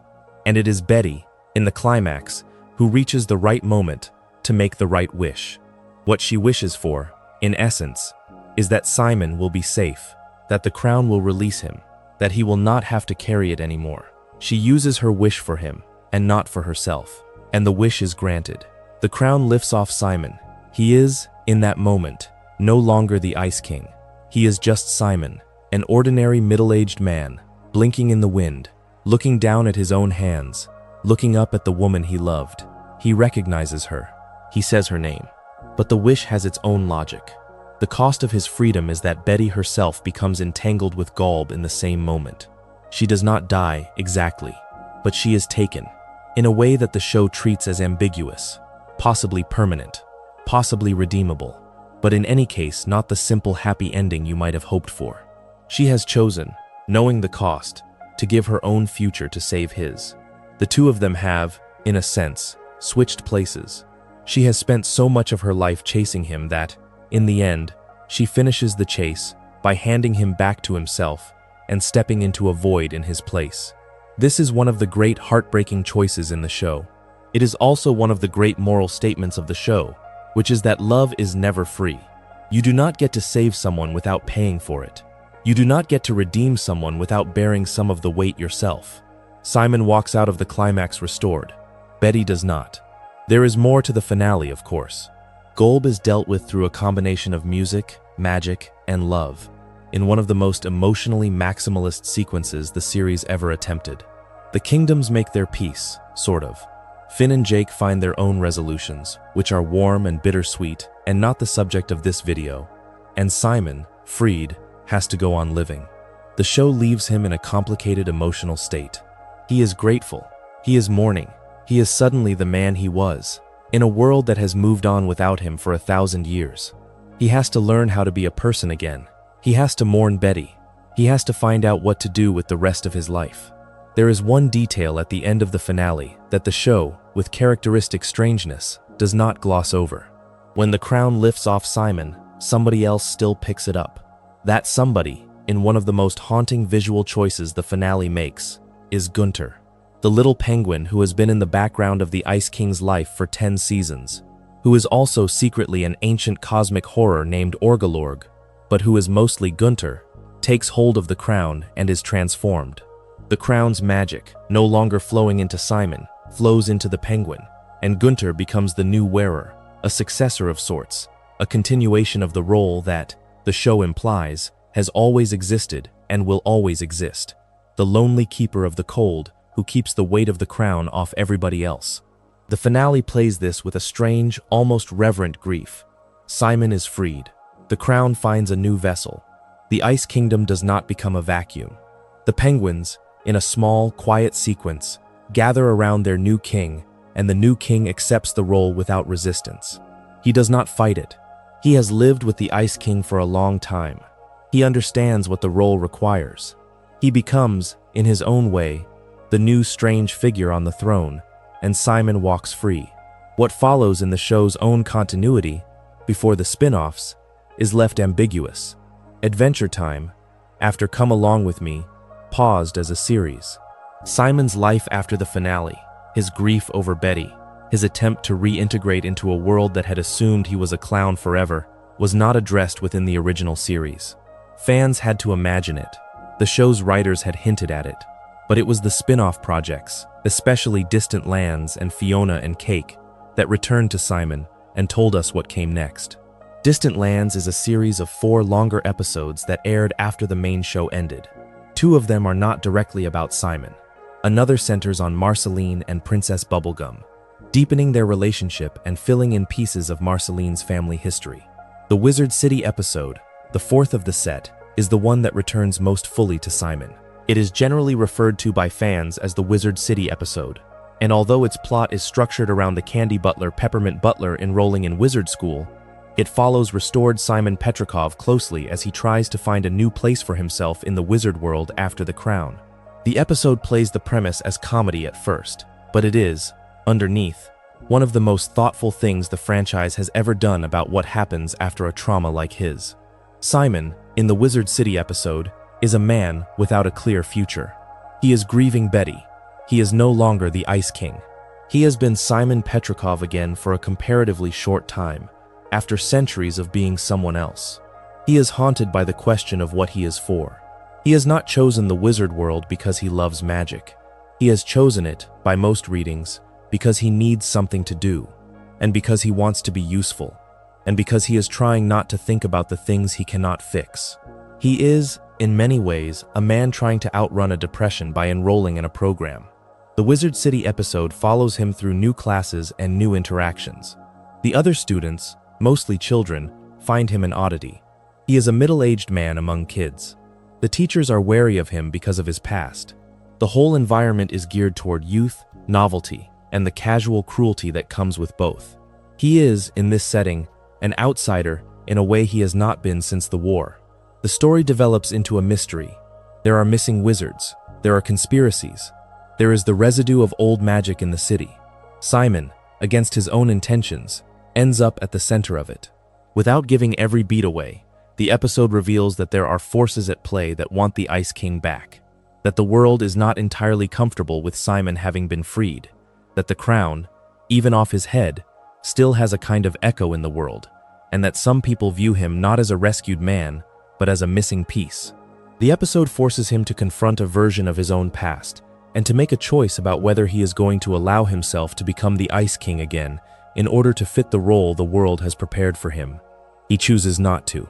The episode lands on a quiet, hopeful note. Simon decides he is going to be Simon. He is going to live with the grief. He is going to live with the strangeness. He is going to learn to be a person again, on his own terms, without the crown. He makes friends, slowly. He stays in the academy. He keeps studying. He keeps mourning. He keeps trying. And the episode closes with a small, encouraging sense that, whatever else his life will be, it will be his. That episode also performs a subtle and important continuity service. It tells you that the rest of the Adventure Time world has gone on without him in the role he used to play, and that the world has, mostly, settled into an equilibrium. Princess Bubblegum is older and wiser. Marceline is happier. Finn and Jake are off in their own corners. The Ice Kingdom belongs to its new king. Simon's old life is closed. His new life is open. The Wizard City episode treats this with care. It does not pretend the closure of his old life is painless. It honors how much was lost, but it lets him have a beginning. For a long time, that was where his story stopped. Simon walking into a future at a wizarding school, no longer the Ice King, no longer the man on the tapes either, but something new, a survivor. And then, after some more years, the franchise returned with the Fionna and Cake spin-off series. and Simon's story got another act. Fionna and Cake is one of the most ambitious things the franchise has ever done. It takes the Ice King's old fan fiction, the gender-flipped fantasy versions of Oo's characters, and treats them seriously. Fionna becomes a real character. Cake becomes a real character. Their world becomes a real world, with its own logic, its own rules, its own people.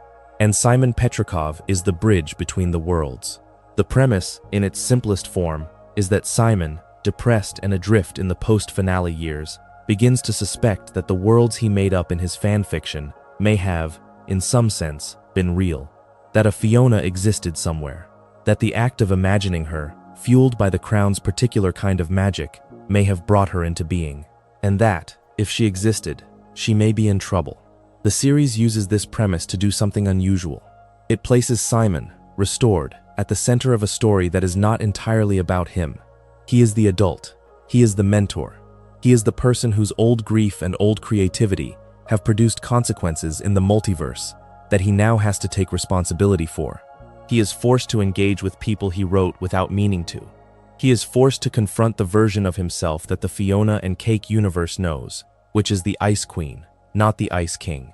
He is forced, again, to look at his own loneliness through a refracted mirror and to decide what to do with it. The show, across its episodes, follows Simon through this odyssey with a great deal of care. It does not pretend his healing has finished. It does not pretend the crown's effects are entirely gone. There are moments in which he feels echoes of the Ice King in himself, voices in his head, urges he does not understand. He is not the Ice King anymore, but he has been the Ice King so long that some of those grooves remain. He has to manage them. He has to choose, daily, not to fall back. He has to accept that the Ice King will always be a presence in his memory, even if he will never again be a presence in his body. His grief over Betty is also threaded through the series. Betty's status is still ambiguous. She is connected to GOLB. She is, in some sense, more than she was. There are episodes in which Simon hopes he can reach her. There are episodes in which he is forced to accept that he cannot. There are episodes in which he has to live with the fact that she gave him his freedom, and he is, by living, honoring that gift, even though he wishes he could undo it. He carries her with him. He talks about her with people who knew her. He sometimes talks to her as if she could hear, somewhere out in the cosmos. The show treats this not as madness, but as the simple, ordinary continuation of love after loss. It is what people do. It is what he does. It is part of how he gets through the day. Through it all, Simon's friendships with Marceline, Princess Bubblegum, Finn and Jake, and the other figures of the old Ooo continue. He is not isolated. He has people. He has a small, slowly forming life. The show makes a point of giving him domestic moments. A meal, a talk on the porch, a book, a bath, a walk. He is allowed to be a person, with small days, after being a tragedy for so long. That is, in its own way, the most radical thing the franchise has ever done with him. It refuses to leave him forever in the role of cosmic victim. It insists, finally, that he be allowed to live as Simon. Now that we have walked all the way through his life, from the man before the crown, to the slow erosion, to the war, to Marceline, to the centuries of the Ice King, to the friendships, to the restoration, to the new beginning, it is worth standing back for a moment and thinking about what all of it means together. Adventure Time is a show that has many other things to do.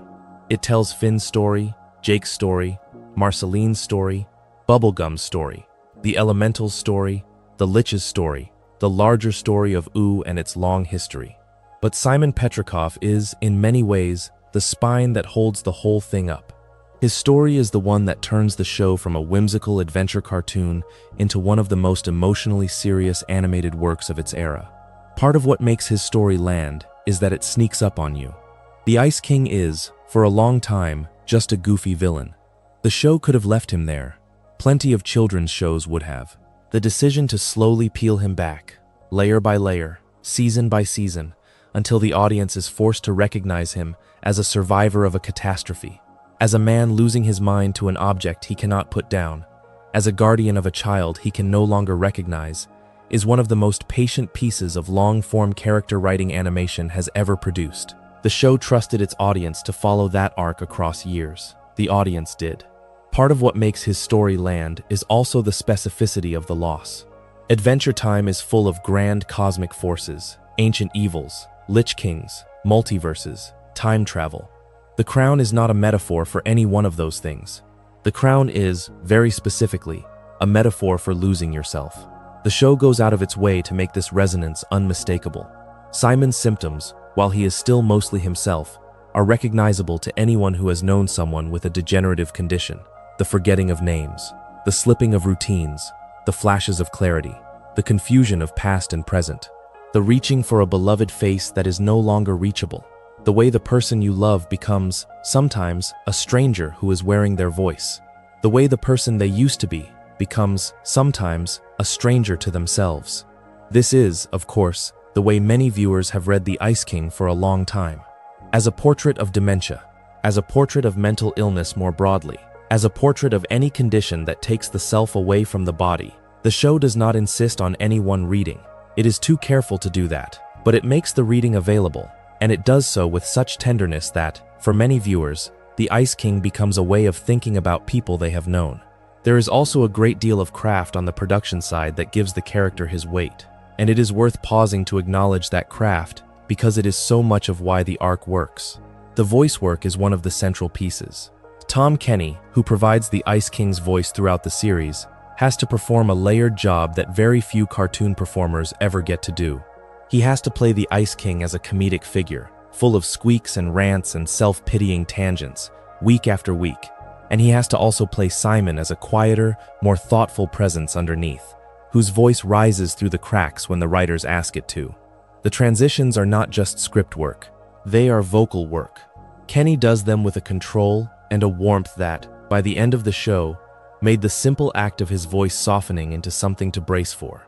Viewers learn to recognize that softness as a signal that something painful is about to happen. He never overplays it.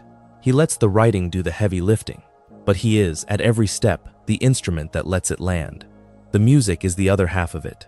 Adventure Time has a deserved reputation as one of the most musically sophisticated television cartoons of its era. The Ice King is, surprisingly, a frequent vehicle for that musicality. Across the run, he sings, he composes, he raps, he croons, he hums lullabies, he writes terrible love songs, he writes accidentally beautiful love songs. Several of the most emotionally important pieces of music the series ever produced are tied to his arc. The song in the alley in the Simon and Marcy episode, the duet in I Remember You, the little tunes he hums to Gunter when he is worried about him, the fragments he composes for Betty without remembering her, the instrumental score that returns at every Simon moment with its small, quiet, descending piano figure becomes a kind of grief leitmotif by the end of the series. The audience knows what that piano means, even when no one is talking. The music is doing as much work as the dialogue. The writer's room also deserves real credit. The show went through many writers and storyboarders over the course of its run, and the Ice King arc is a collective achievement. Pendleton Ward, the show's original creator, set the tone in the first seasons and was directly involved in establishing the character. The writers and storyboarders who came after, including names like Adam Muto, who stepped in as showrunner partway through the run, along with Rebecca Sugar, Cole Sanchez, and many others, took the Ice King arc and deepened it in ways nobody could have predicted from the early episodes. Rebecca Sugar, in particular, contributed several songs that are inseparable from his world, including the recurring lullaby, Everything Stays, which first surfaces in the later Marceline-focused miniseries called Stakes and has since wound itself into the emotional fabric of Simon and Marceline's history for a generation of fans. Many of the show's writers have spoken in interviews about how seriously they took the arc and how surprised they were, themselves, at the emotional weight it ended up carrying. It is a clear example of a children's show whose creators allowed themselves to find the deeper story inside the goofier premise and trusted that the audience would follow. It is worth also noting that the Ice King arc is woven through other arcs in ways that are easy to miss on a single watch. He is connected to the Lich, the show's great existential villain. The Lich is an embodiment of entropy and death, who appears across multiple seasons in different forms. The Ice King has, at several points, intersected with the Lich's story, sometimes as a victim, sometimes as a strange bystander. There is, in their handful of encounters, an unsettling sense that the Lich does not need to do much to him. The crown is already doing the work. His connection to the larger lore of the elementals is also one of the show's quieter accomplishments. Adventure Time's mythology, by the later seasons, includes 4 elemental beings tied to fire, ice, slime, and candy, who recur and shape the lore in deep ways. The ice element, in this system, is tied to the lineage that flows from Evergreen through the crown through Simon. Simon, in other words, is not just an unlucky human who happened to find a magical object. He is, by the late seasons, revealed to have become part of an elemental tradition that long predates him, and that connects him to the deep magical history of the world. The implications of this are stranger than they look at first. He is, in some sense, the inheritor of a role. The Ice King is not just a man with a crown. He is, for all the years he wears it, the current vessel of an elemental tradition. When he is freed, the crown does not vanish. It finds another vessel. The role continues. The pattern endures. This is where the show's mythology gets quietly philosophical. The crown, in the long view, is not exactly evil. It is a vessel of a particular kind of magical responsibility. The price of being its wearer is the loss of the self, but the function it performs, the role it holds in the world's balance, is necessary. Someone has to be the cold guardian. Someone has to hold that office. The tragedy is not that the office exists. The tragedy is that, every so often, an unlucky person is drafted into it, and that person is then made to give up everything they ever were. Simon was drafted. He served. He was, in the end, allowed to leave. But the office continued. The penguin took up the crown. Someone is always going to be the Ice King. The throne is never empty for long.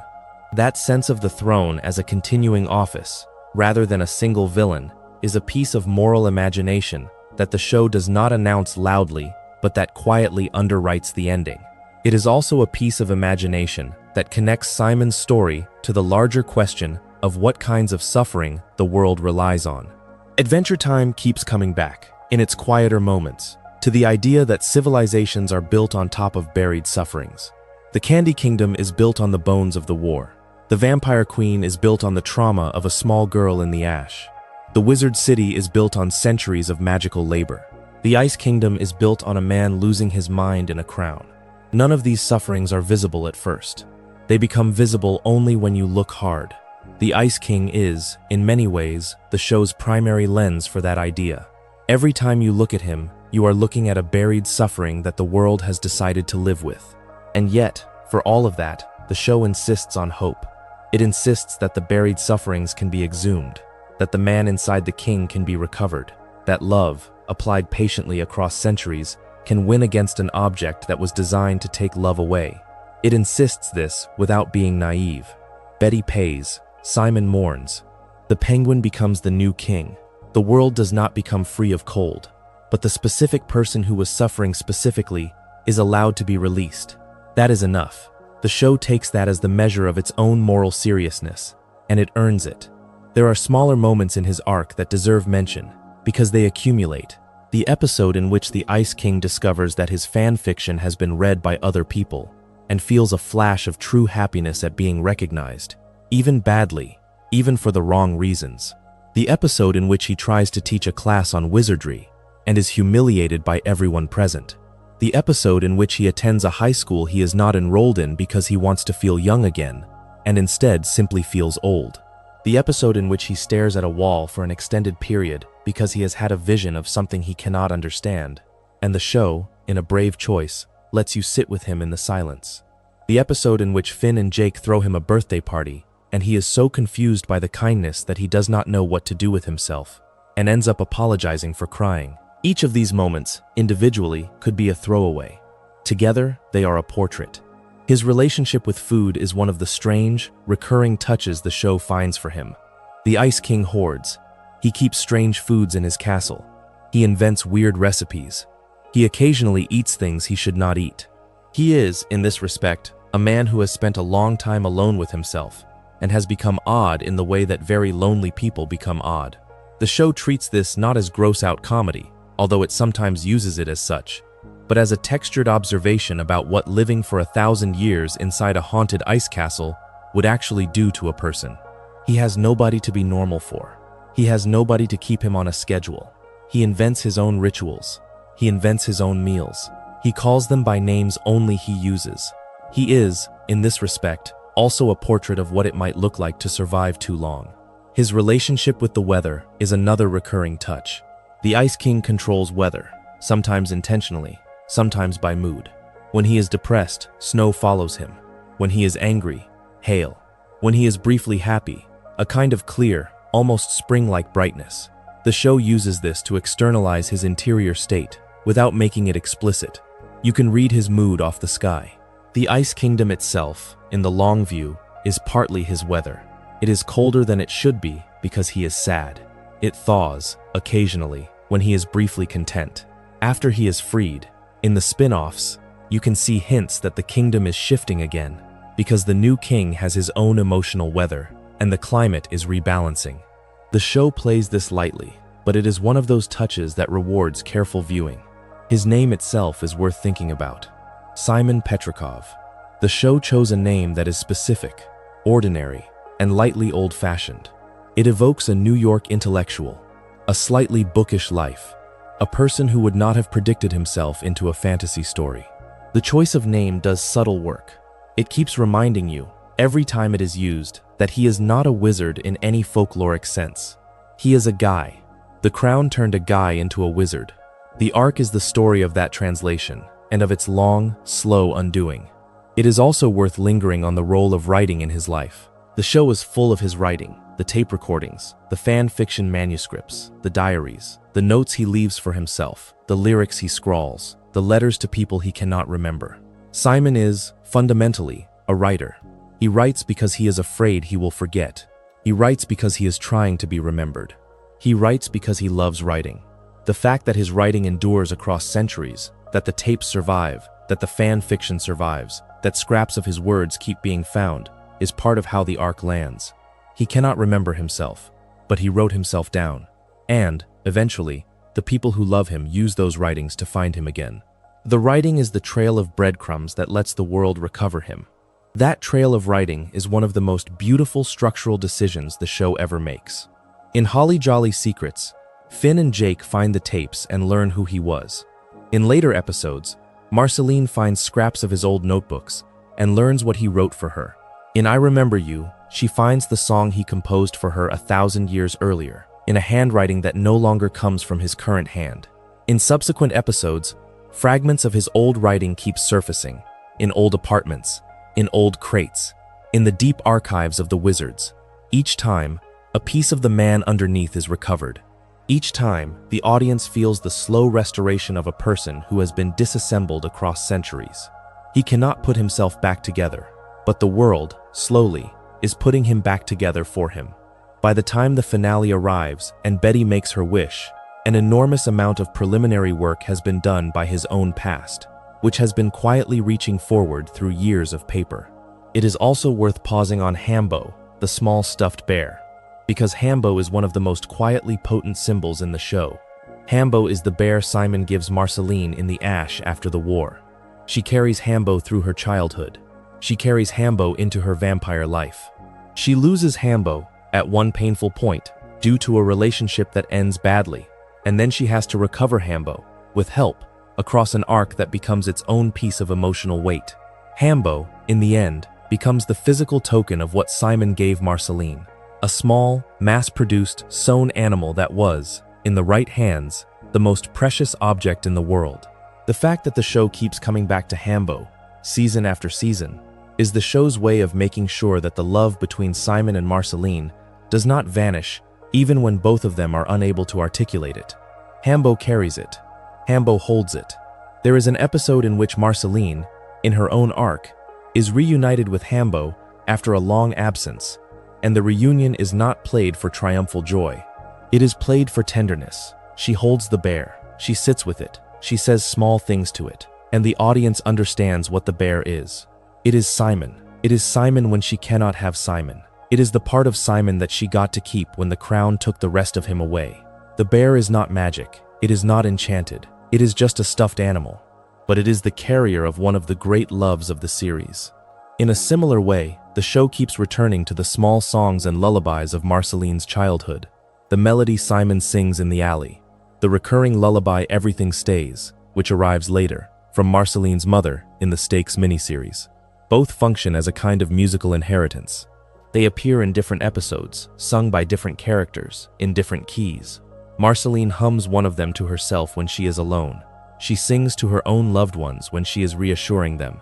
Simon, when he is briefly restored, recognizes a melody when he hears it. The audience learns to recognize these tunes as a signal that the show is about to reach into the bones of the family Marceline came from. By the late seasons, the songs have been used so many times that they function almost as leitmotifs of love that survives erosion. They play, and you brace for what is coming. The Marceline arc itself is one of the great parallel stories to the Ice King arc, and the two of them are inextricable. Marceline's father, Hunson Abadir, the Lord of Evil, is a complicated figure in his own right, and his absence during her childhood is part of why Simon became so important to her. Simon became her father by default in The Ash. He was the adult who showed up. He was the one who could feed her, who could carry her, who could sing to her. Hunson, when he later reappears in her life, is a complicated figure. He is loving in his own strange way. He is also, by ordinary measures, a deeply absent father. The contrast between Hunson, who could have been there but was not, and Simon, who was there even at the cost of his mind, is a quiet undercurrent through much of Marceline's adult arc. She has two fathers. One was strong and present and made her. The other was weak and broken and saved her. She loves both. She honors both. The Simon side of that double inheritance is what keeps her coming back to the Ice King even when he does not know her. Marceline's mother, Elise, also figures into this, even though she barely appears on screen. In one of the Distant Lands episodes that is not centered on Simon, the one that follows Marceline and Bubblegum's relationship, Elise becomes a focal point, and the show fills in some of the picture of who she was. She was a normal woman. She loved Marceline. She died in the chaos around the war. She is, in some sense, the original loss that drove Marceline into the arms of a strange man with a crown. The whole history of Marceline's family is, when you pull on it, a history of war losses, all knitted to the Ice King's story by the fact that he is the one who walked into the ash and picked up the daughter. There is a related thread that fans return to often, which is the small archive of Marceline's childhood that Simon, without entirely knowing why, has maintained inside the Ice King's castle. The Ice King hoards. He hoards old things. He hoards things that meant something to him even when he cannot say what. Marceline, at various points in the show, finds objects in his castle that turn out to be hers. Old clothes, old toys, things she lost, things she did not know he had kept. The Ice King has been, without knowing it, the curator of her childhood. He has been preserving her even when he could not preserve himself. The show treats this with quiet astonishment. There is something in him that knew what to keep, even when there was no other him there to know it. The Stakes miniseries, in the middle of the show's run, is another arc that, while primarily about Marceline, has the Ice King quietly woven through. Stakes is an 8-episode arc in which Marceline confronts her vampire nature directly, hunts the vampires whose powers she absorbed centuries earlier, and works through what kind of being she is going to allow herself to be. The Ice King makes appearances throughout, sometimes for comic relief, sometimes for emotional resonance. The show, by the time of Stakes, has trained you to recognize him as part of her family. He shows up at her cave. He is there for moments she does not expect to need.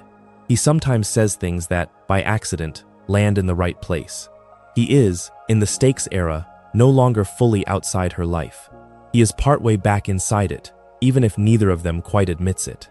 The Stakes arc is, in this sense, a slow preparation for the kind of reconciliation that will eventually be possible after the finale. That preparation is part of why the show's finale lands the way it does. The Ice King's restoration, in Come Along With Me, is not just the rescue of a man, it is the completion of a circle that began in the ash, when a small dark-haired child took a stuffed bear from a strange, tired man.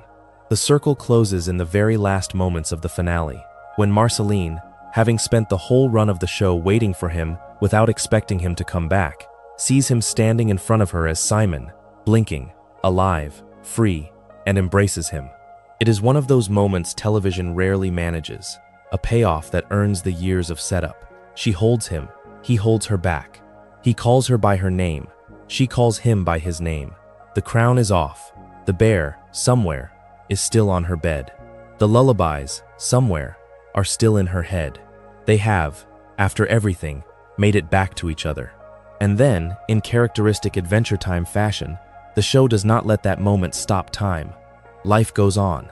The reconciliation is real but partial. Simon is no longer the Ice King, but he is also no longer the young man on the tape recordings. He is a third thing, a man who has been the Ice King for 1,000 years and is now, abruptly, not. He has to figure out what to do with himself. He has to figure out how to be a person again. He has to deal with the absence of Betty. He has to deal with the new presence of an old friend who is now a near-immortal vampire queen. He has to navigate a world that, frankly, is not optimized for a recovering former crown bearer.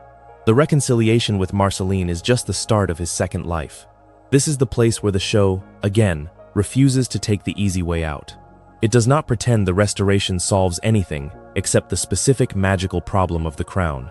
It does not pretend his trauma is gone. It does not pretend his relationships are simple. It just lets him try. The Wizard City episode of Distant Lands is, in this sense, a continuation of the finale by other means. It is the show saying, all right, he is free. What does freedom look like for him? The answer is complicated. The answer is messy. The answer involves more grief and more confusion and more small acts of trying. That is fine. That is realistic. That is what the show has always been about underneath. In the Wizard City episode, we also get a deeper view of how the rest of the magical world treats him. The wizards are wary. Some of them are openly hostile. Some of them remember him as a danger. Some of them remember him as a joke. He has to live with the reputation the Ice King built without him having any say in it. He has to be Simon, while the world keeps trying to see the Ice King. That tension is one of the most quietly real things the show has ever handled. Anyone who has been one thing for a long time and is now trying to be something else knows the particular fatigue of being misread by the people who knew you before. Simon goes through that, episode after episode, and the show treats it not as a tragedy, but as ordinary work. He has to do it. He does it. He keeps going. The other Distant Lands episodes, while not centered on him, build out the world around him in ways that matter for his story. The episode that follows Marceline and Bubblegum's relationship, for example, shows you how the rest of the family has moved into its own next chapter. The episode that follows Bimo into a strange interstellar mystery is its own kind of cosmic story, but it sits in the same universe in which Simon is trying to live, and it deepens the sense of a world that has gotten older and stranger and more crowded with memory. The story about Marceline's mother gives you yet another piece of the family ledger Simon is part of. The Distant Lands era is, in this sense, the show's gentle insistence that Simon's story is not the only story, but that all the stories continue to braid around each other, because that is what stories do in a world that keeps existing after its heroes have grown up. When the franchise then returned with Fionna and Cake, the focus shifted back to Simon directly, and the story became, in some ways, the inverse of the original Ice King arc. Where the original arc was about a man being slowly turned into someone else against his will, the Fionna and Cake arc is about a man trying to remain himself in a world that keeps pulling at him. He has therapists, he has prescriptions, he has friends who check in. He has a life, of sorts, in a small apartment, with a small set of routines, in the recovering ruins of post-Ooo civilization. He is, against his own expectations, trying to be okay. The show does not pretend this is easy. The first few episodes spend a lot of time inside his depression. He sleeps badly. He eats badly. He is unmotivated. He feels guilty for being alive while Betty is, in whatever sense she now is, gone. He keeps imagining her. He keeps trying to make peace with what happened. The catalyst that pulls him out of the slow stall of his depression is Fionna herself, who, in a sequence that the show frames almost like a magical breach, finds her way into his world. She is fully real. She is not just a character he wrote. She is a young woman from a world that runs parallel to his. A world that came into being, the story suggests, partly because of his old crown-fueled imagination, and partly because the multiverse is bigger and stranger than anyone realized. She comes through, with Cake at her side. and Simon has to grapple, in his small apartment, with the fact that his old fantasies have become real people who have their own problems and want his help. What follows is one of the most thematically ambitious arcs the franchise has done. It is, at its core, a story about responsibility for the things you make. Simon, by writing Fionna and Cake into being, has obligations to them he never imagined having. He has to mentor them in a strange way. He has to be the responsible adult to a young woman who came from his own daydreams. He has to confront, in this person, the longing that drove him to write her in the first place. He has to recognize that his loneliness, his hunger for a better world, had real consequences in the fabric of being. The show treats this with care. It does not blame him for writing what he wrote. It just asks him to take it seriously now that it is real. Along the way, the Fionna and Cake series introduces a major antagonist whose name is Scarab, and whose mission is, broadly, to undo the irregular existence of these splintered worlds, including Fionna's. Without giving every twist away, the conflict pulls Simon into a position where he must, again, make choices about who he wants to be in the world. He must defend Fionna. He must defend Cake. He must defend, in a strange way, his younger self's longing. The story is built so that he is repeatedly asked to step up, not as a wizard, not as the Ice King, but as Simon Petrikov, the man with the heart, the kind, slightly nerdy antiquarian who first put on the crown to make his fiancée laugh.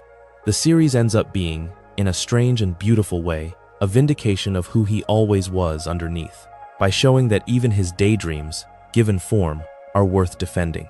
The series also lets him reach toward Betty in ways the original show could not. The cosmic situation of Betty, her entanglement with GOLB, her status as something more than human now, is part of the world Fionna and Cake explores. Simon is given hope, of a complicated kind, that some kind of contact may be possible. The show is careful not to give him a simple reunion. That is not what kind of story it is telling, but it acknowledges that his grief is not closed, and that the story of him and Betty is still, in some way, open. He has not forgotten her. He never will. The show honors that.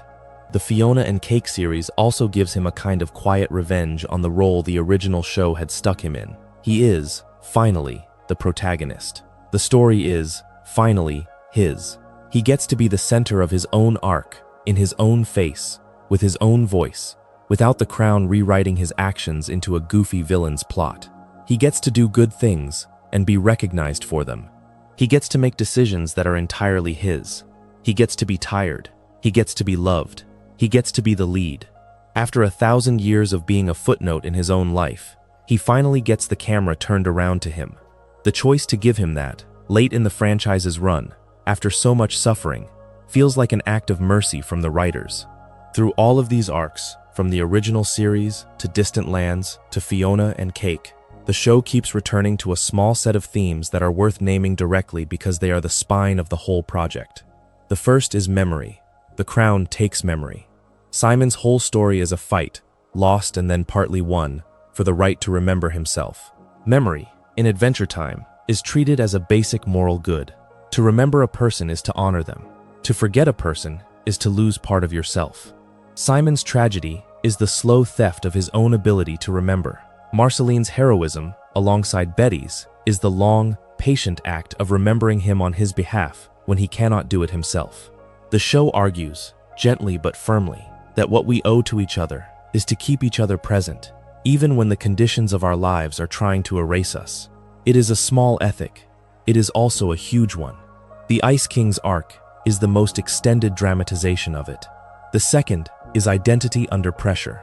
The crown is a metaphor that scales. It can be read as dementia. It can be read as addiction. It can be read as long-term illness of any kind. It can be read as the slow loss of self that happens to people in environments where they are not seen for who they are. Simon's struggle to remain Simon while wearing the crown is the struggle of anyone whose conditions are trying to make them into someone they did not choose to be. The show offers no shortcuts. It does not say that willpower alone is enough. It does not say that love alone is enough. It says that what is possible is that some pieces of the self survive. Sometimes, when conditions allow. That writing down who you are can help. That having people who love you can help. That being honest about what is happening can help. None of these guarantee restoration. They make it slightly more likely. The show takes that small offer and treats it as worth everything. The third is the cost of survival. Simon survives the war because of the crown. The crown is the only reason he is alive 1,000 years later. He has, in a sense, traded one ending for another. The cost of his survival is the loss of his mind. The cost of Marceline's survival, in a different way, is the loss of her family. The cost of Bubblegum's longevity is the loss of so much of her own original self that fans still argue about what she has become. The show keeps showing you that survival is never free. The people who endure across the catastrophe of history endure by paying prices that are not always visible from the outside. The Ice King's silly antics in the early seasons are paid for by 1,000 years of erosion. The show wants you to feel the weight of that price by the end, and it makes you feel it. The fourth is the strange durability of love. Across all the erosion, all the forgetting, all the centuries, something keeps remaining. The songs endure. Hambo endures. The fan fiction endures. The reach toward a princess endures. The penguins are loved into people. The little gestures keep getting made, even when the giver cannot remember why he is making them. Adventure Time, in the Ice King arc more than any other, is making an argument that love is harder to kill than people think. It can be confused, redirected, blurred, encrypted, but it does not entirely disappear. It keeps trying to find its target. That belief is the foundation on which the show's ending stands. Without it, the wish at the climax would not work. Betty would not have crossed time. Marceline would not have kept the bear. Simon would not have kept the manuscripts. Love would not have done its quiet, multi-century work. But it did, and the show vindicates it. The fifth is the role of writing itself.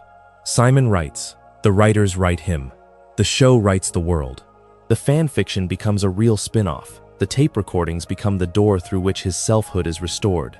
The notebooks become the evidence by which his past is known. Adventure Time keeps coming back to the idea that the things we write down outlast us in ways we cannot predict. Simon, in his lucid moments, writes because he is afraid of losing himself. The writing, after he loses himself, is what brings him back.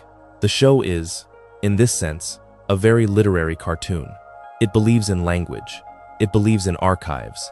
It believes that words, properly written, can carry a person across the ash of an entire civilization and deliver them to the people who need them. The sixth and last is the dignity of small lives. The show has plenty of cosmic stakes, the Lich, GOLB, the elementals, the multiverse, but the moments it holds longest are small. A man teaching a child a song, a penguin sitting on a lap, a bear being given, a tune being hummed, a hand being held, a meal being eaten, a walk being taken. The Ice King's arc, for all its grandeur, comes down to a few of these small things. He is restored not by a battle, but by a wish made in love. He recovers not by a victory, but by sitting in a wizard classroom. He continues not by triumph, but by getting through a day. The show takes the small and makes it the whole point. The cosmic is, in the end, just the scaffolding around the small.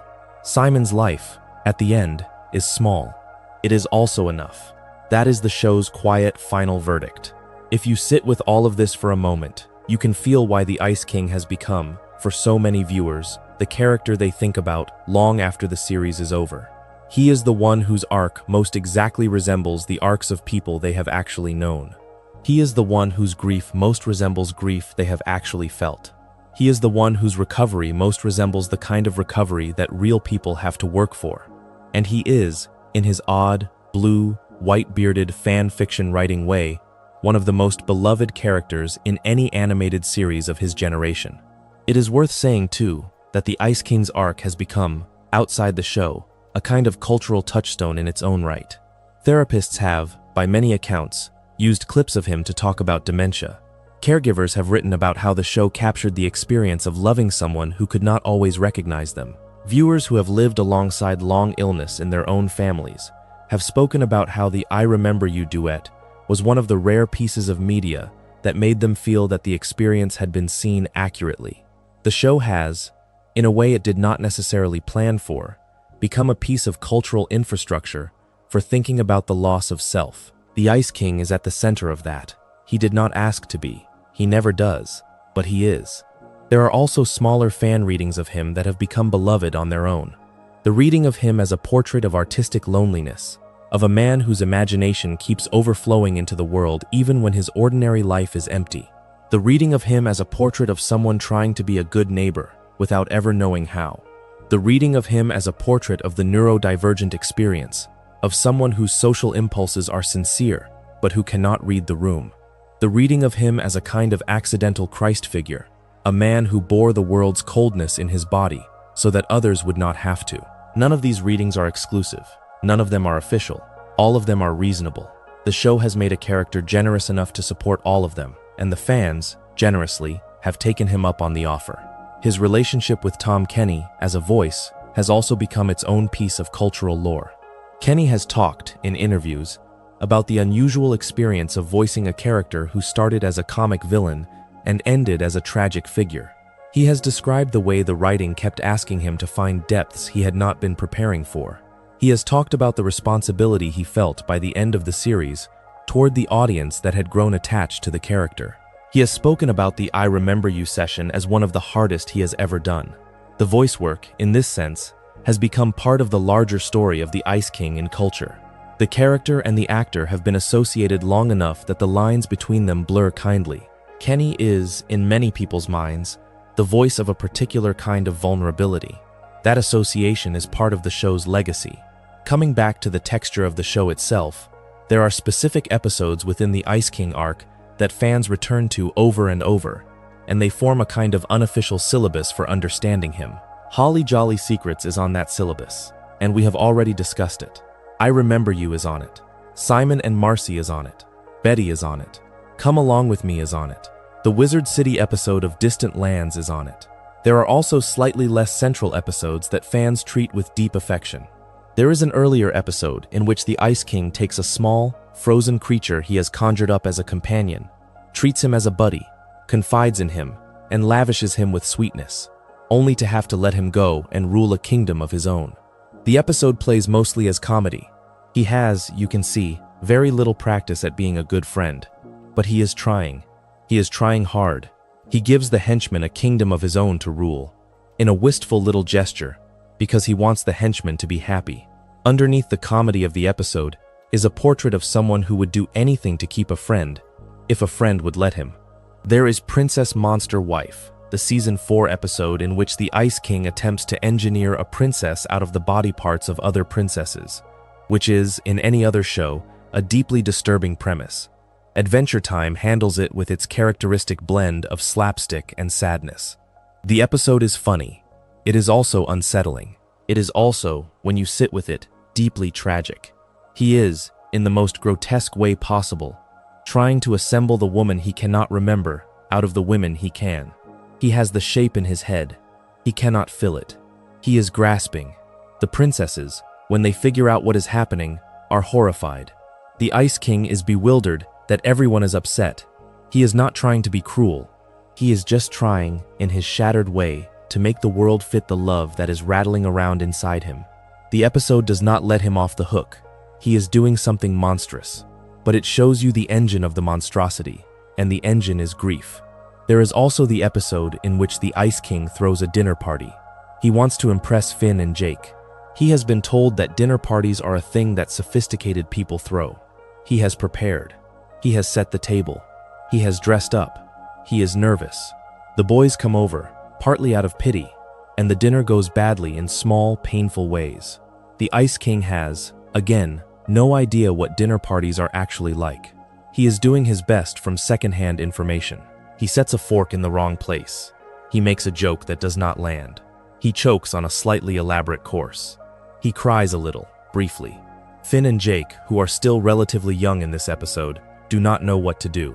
They eventually figure out how to redirect the dinner. They eventually figure out how to make it feel like a real evening for him. He is so grateful, in the end, that you can see he is going to remember this for as long as he is capable of remembering anything. It is a small episode. It is also one of the loveliest.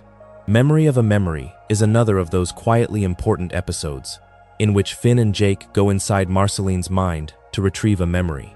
Across the episode, the Ice King appears in fragmentary form, as he was in the early years of Marceline's childhood. recognizable enough to be heartbreaking. The episode is built around how memory itself works in a world where some people are nearly immortal, and how an old friend who has changed beyond recognition can still be present, in fragments, in your own mind. The Ice King here is glimpsed as the man Simon was right at the edge of losing himself, in a memory that Marceline has held on to. The way the show handles this, with quiet patience, is part of why his arc lands across multiple episodes rather than only the famous ones. The supporting episodes carry the weight too. The Frost and Fire arc, in the middle seasons, sees the Ice King's antagonism with Flame Princess, and Finn's complicated emotional life intersect in a way that pulls the Ice King back into something more troublingly antagonistic. The arc plays him, briefly, as more sinister than he has been in a while, and it asks the audience to remember that, even underneath the tragedy, the Ice King is capable of doing real harm. It is one of the show's healthy reminders that sympathy for him does not erase the fact that other people have been hurt by his actions. He is a victim. He is also, in some moments, a wrongdoer. The show is not afraid to hold both of these things. The Frost and Fire arc, painful as it is part of how the show maintains its honesty. There is Reign of Gunters, a full episode in which a strange magical accident leads to Gunter, the penguin, briefly multiplying and creating chaos across Ooo. The Ice King's response to this is, characteristically, both terrified and delighted. He loves all the Gunters. He cannot keep them under control. He recognizes, late in the episode, that the situation has gotten away from him. The whole episode is a quiet little joke about the way someone who has never quite been allowed to be a parent might react if suddenly the universe gave them a flock of small needy things to love. The Ice King is, in his way, an aspiring father with no children. The penguins, in their way, are his rough approximation. The Reign of Gunters episode shows you what happens when that need is amplified by accident, and the result is funny and also, when you look at it head-on, sad. There is the Princess Day episode, in which Lumpy Space Princess and Marceline embark on an adventure that lightly touches on the way the kingdoms have learned to talk about the Ice King among themselves. He is not in the center of this one. He is a presence in the background. But the episode shows you that the political culture of Ooo has settled into a relatively stable consensus about him, which is that he is dangerous, pitiable, and not entirely responsible for himself, and that no one knows quite what to do about him. The kingdoms have, in the long view, been carrying him. That carrying does not always look like grace. Sometimes it looks like resentful tolerance. Sometimes it looks like avoidance. But it is still carrying. The show does not pretend that the world of Ooo has been kind to the Ice King in a clean way. It just notes that, more or less, the world has decided to keep him in it, however awkwardly. There is the episode in which the Ice King attempts to become a businessman. There is the episode in which he runs for some kind of office. There is the episode in which he tries to write a novel. There is the episode in which he learns about a new musical instrument. There is the episode in which he tries to start a band. There is the episode in which he hosts a talk show out of his castle to no audience. Each of these episodes plays the same joke from a slightly different angle. The joke being that the Ice King, deprived of his original life, keeps trying to assemble some kind of meaningful adult activity for himself out of cultural fragments he half remembers. He has the shape of a life in his head. He cannot fill in the details. He keeps grasping. He keeps failing. He keeps being funny about it. He keeps being heartbreaking about it. The show goes back to that well, in different keys, for 10 seasons, because it is, frankly, one of the truest things about him. There is also one quietly important strand in the show that needs naming, which is the role of Princess Bubblegum and her own long history with the Ice King. As mentioned earlier, Bubblegum has lived for a very long time. She has, in episodes that come late and surprising, demonstrated that she has known about Simon for a long stretch of those years. She has, at various points, attempted to help with the crown. She has, at various points, decided that the help was too risky. She has, at various points, been the only adult in the room about him. The show does not give Bubblegum and Simon a tidy arc. They are not friends, exactly. They are coexisting survivors.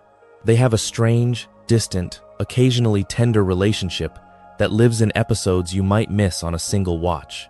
The shape of it, when you assemble it, is that Bubblegum is the cool, scientific witness to Simon's slow erosion, and that her own grief about him is one of the things she has had to file away in order to keep ruling the Candy Kingdom.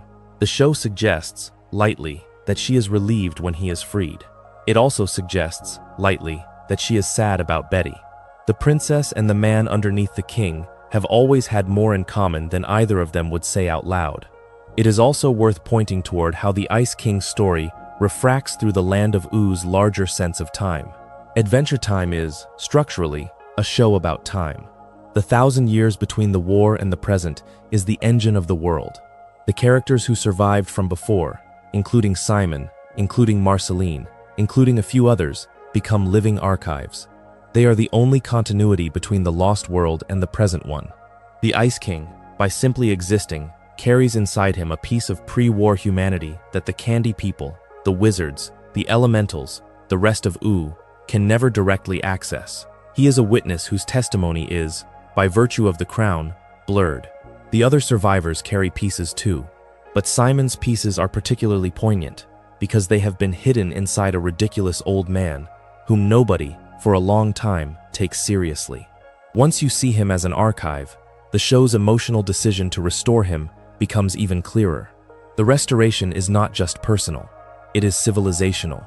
When Simon comes back, the world gets back a chunk of its own pre-war past. He can tell people what cities looked like. He can tell people what the weather used to be. He can tell people what music was like, what books were like, what an afternoon in a small library smelled like.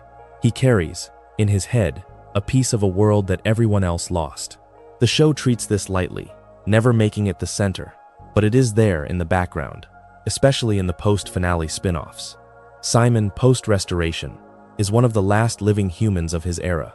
That is a very particular kind of loneliness in itself. He has been freed from the crown. He has not been freed from the fact that almost nobody around him knows what he knows. The show, again, does not pretend this is easy. It just lets it be true. It is also worth saying that the Ice King's story, in its quiet way, is the story Adventure Time tells about the limits of heroism.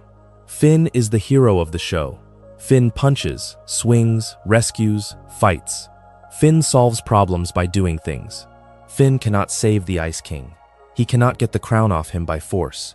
He cannot punch the crown to pieces. He cannot defeat the Ice King's condition through bravery. The show is, in this sense, honest about what kinds of suffering heroism actually addresses. Heroism is a useful tool against some kinds of trouble. It is not a tool against erosion. It is not a tool against time. It is not a tool against grief. The thing that helps the Ice King, in the end, is not a punch. It is a wish, made by a fiancé who has spent a lifetime studying. It is a song, sung by a girl he used to carry. It is the patient presence of friends who keep showing up. The show is gently teaching its young audience that some kinds of pain are not solved by being a hero. They are solved by being there. The Ice King's arc is the most thorough lesson in that the show ever taught. There is one more strand of his story that deserves attention before we turn toward the close, and that is the strand of self-awareness. Throughout the run of the show, the Ice King has small, scattered moments in which he knows, for a flicker, that something is wrong with him. He is not always able to articulate it. He cannot usually act on it, but he has the awareness. He says, sometimes, that he feels like he used to be someone else. He says, sometimes, that he is sad and does not know why. He says, sometimes, that his head feels heavy. He stares at his own reflection occasionally, with an expression that does not match the goofy character. He asks Finn, in one quietly devastating moment, if he is a good person, and Finn, who has thought about this question for years, struggles to answer. These flickers of self-awareness are part of what gives the character his moral weight. He is not a creature without an interior. He is a person whose interior is buried under a hard surface that he himself cannot consistently lift. When he does lift it, what comes through is recognizable. It is grief, it is confusion, it is gratitude, it is a longing to be better than he is. The show treats those flickers as the proof that Simon is still inside the Ice King. The crown can suppress him, the crown cannot delete him. And every time the show lets one of those flickers through, it is reminding you that the man underneath has not given up. The companion to this self-awareness is a kind of strange, sometimes unbearable hope. The Ice King keeps trying. He keeps believing, against all evidence, that things might get better. He keeps making plans. He keeps writing his fan fiction with the assumption that someday someone will read it. He keeps writing songs as if someone might one day sing them. He keeps proposing to princesses as if someday one might say yes. He is a fundamentally optimistic creature, in the most heartbreaking way, because his optimism is fueled by a kind of magical thinking that the crown has installed in him in place of real memory. He hopes because he does not remember the bad endings. He hopes because the part of him that would have learned to stop hoping has been frosted over. The result is that he is one of the few characters on the show who is, frankly, still in love with the future. He keeps thinking the future will be good. The show is too kind to entirely take that from him. By the end, it allows the future to be, in fact, a little good. He gets a small life. He gets friends. He gets a return to himself. The hope, ridiculous as it was, turns out to have been partly correct. There is also a layer of the Ice King's story that is about creativity, and it is worth looking at directly. The Ice King is, among other things, a maker. He writes. He composes. He invents. He builds. He decorates. He produces an unending stream of cultural output, almost none of which is recognized by anyone around him. The world of Ooo, for the most part, views his creative output with embarrassment. They mock his fan fiction. They humor his songs. They politely ignore his manuscripts. He keeps making things anyway. The show, especially in its later seasons, treats this making as one of his most admirable traits. He keeps producing. He keeps trying to leave traces. He keeps trying to translate the noise in his head into things that other people might encounter. That is, in a quiet way, one of the most human things a person can do. The Ice King, despite the crown, is still trying to make culture. The show vindicates this. By the time of Fionna and Cake, his made-up world has become real, and the things he made have, in fact, mattered. The making was not pointless. There is, in this sense, a very gentle argument running through his whole arc, which is that creative work is dignified even when nobody sees it. The Ice King's fan fiction is, by every external measure, ridiculous. It is also the place where he keeps the secret coherence of his own grief. The work is, on its surface, terrible. It is also, underneath, a record of who he was and what he wanted. The show makes you take that seriously. It makes you, frankly, regret all the times you might have mocked his manuscripts alongside the show in earlier seasons. By the end, you understand that the manuscripts were his soul, in code. He did not know how to write his real story. He wrote this. It was, all along, the same story, with the names changed. The voice of his fan fiction is also one of the few continuous threads of his interior across the show. He writes Fionna as someone he wishes had been there for him. He writes Cake as a friend who never abandons. He writes Prince Gumball as a kind, attentive figure. He writes Marshall Lee as a softened version of Marceline who is gentler with him. He writes the Ice Queen as a woman who is allowed to be sad on the page without being ridiculous. He is, in his own work, doing the small, kind acts that the world has not always done for him. He is, in his own work, the writer he could not be in his own life. The Fionna and Cake spin-off series, when it engages with this, treats the writing as more than a quirk. It treats it as evidence of a soul that refused to give up under the crown's pressure. That argument, that the soul survives the crown by hiding in creative work, is one of the most generous things the show ever says about anyone. It says, in effect, that the parts of you that you most fear losing can be smuggled into your hobbies, your songs, your stories, your drawings, your jokes, your routines. They can hide there. They can wait. They can be recovered later by people who pay attention. The Ice King hides Simon inside his fan fiction. Marceline finds Simon there. Finn finds Simon there. Betty, who would have known him better than anyone, finds him there too. The fan fiction, in the end, helps save him.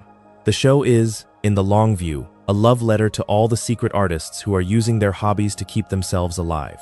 The Ice King's relationship with his own body is also worth noting briefly. The body of the Ice King is not the body of Simon. The crown has changed him physically. His skin is blue. His beard is white. His proportions are altered. He is recognizable as a kind of cartoonish wizard rather than as the bookish young man on the tapes.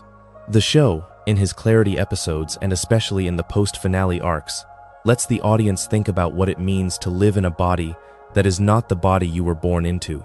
Simon, restored, looks more like the man on the tapes than the Ice King did, but he is also, visibly, older and more weathered than the man on the tapes. He has been through something. His body shows it. He is not pretending to be young again. He is a survivor, in a body that has aged through one of the strangest lives any character has ever lived. The show treats his body kindly. It does not punish him for what the crown did to it. It just lets him have it.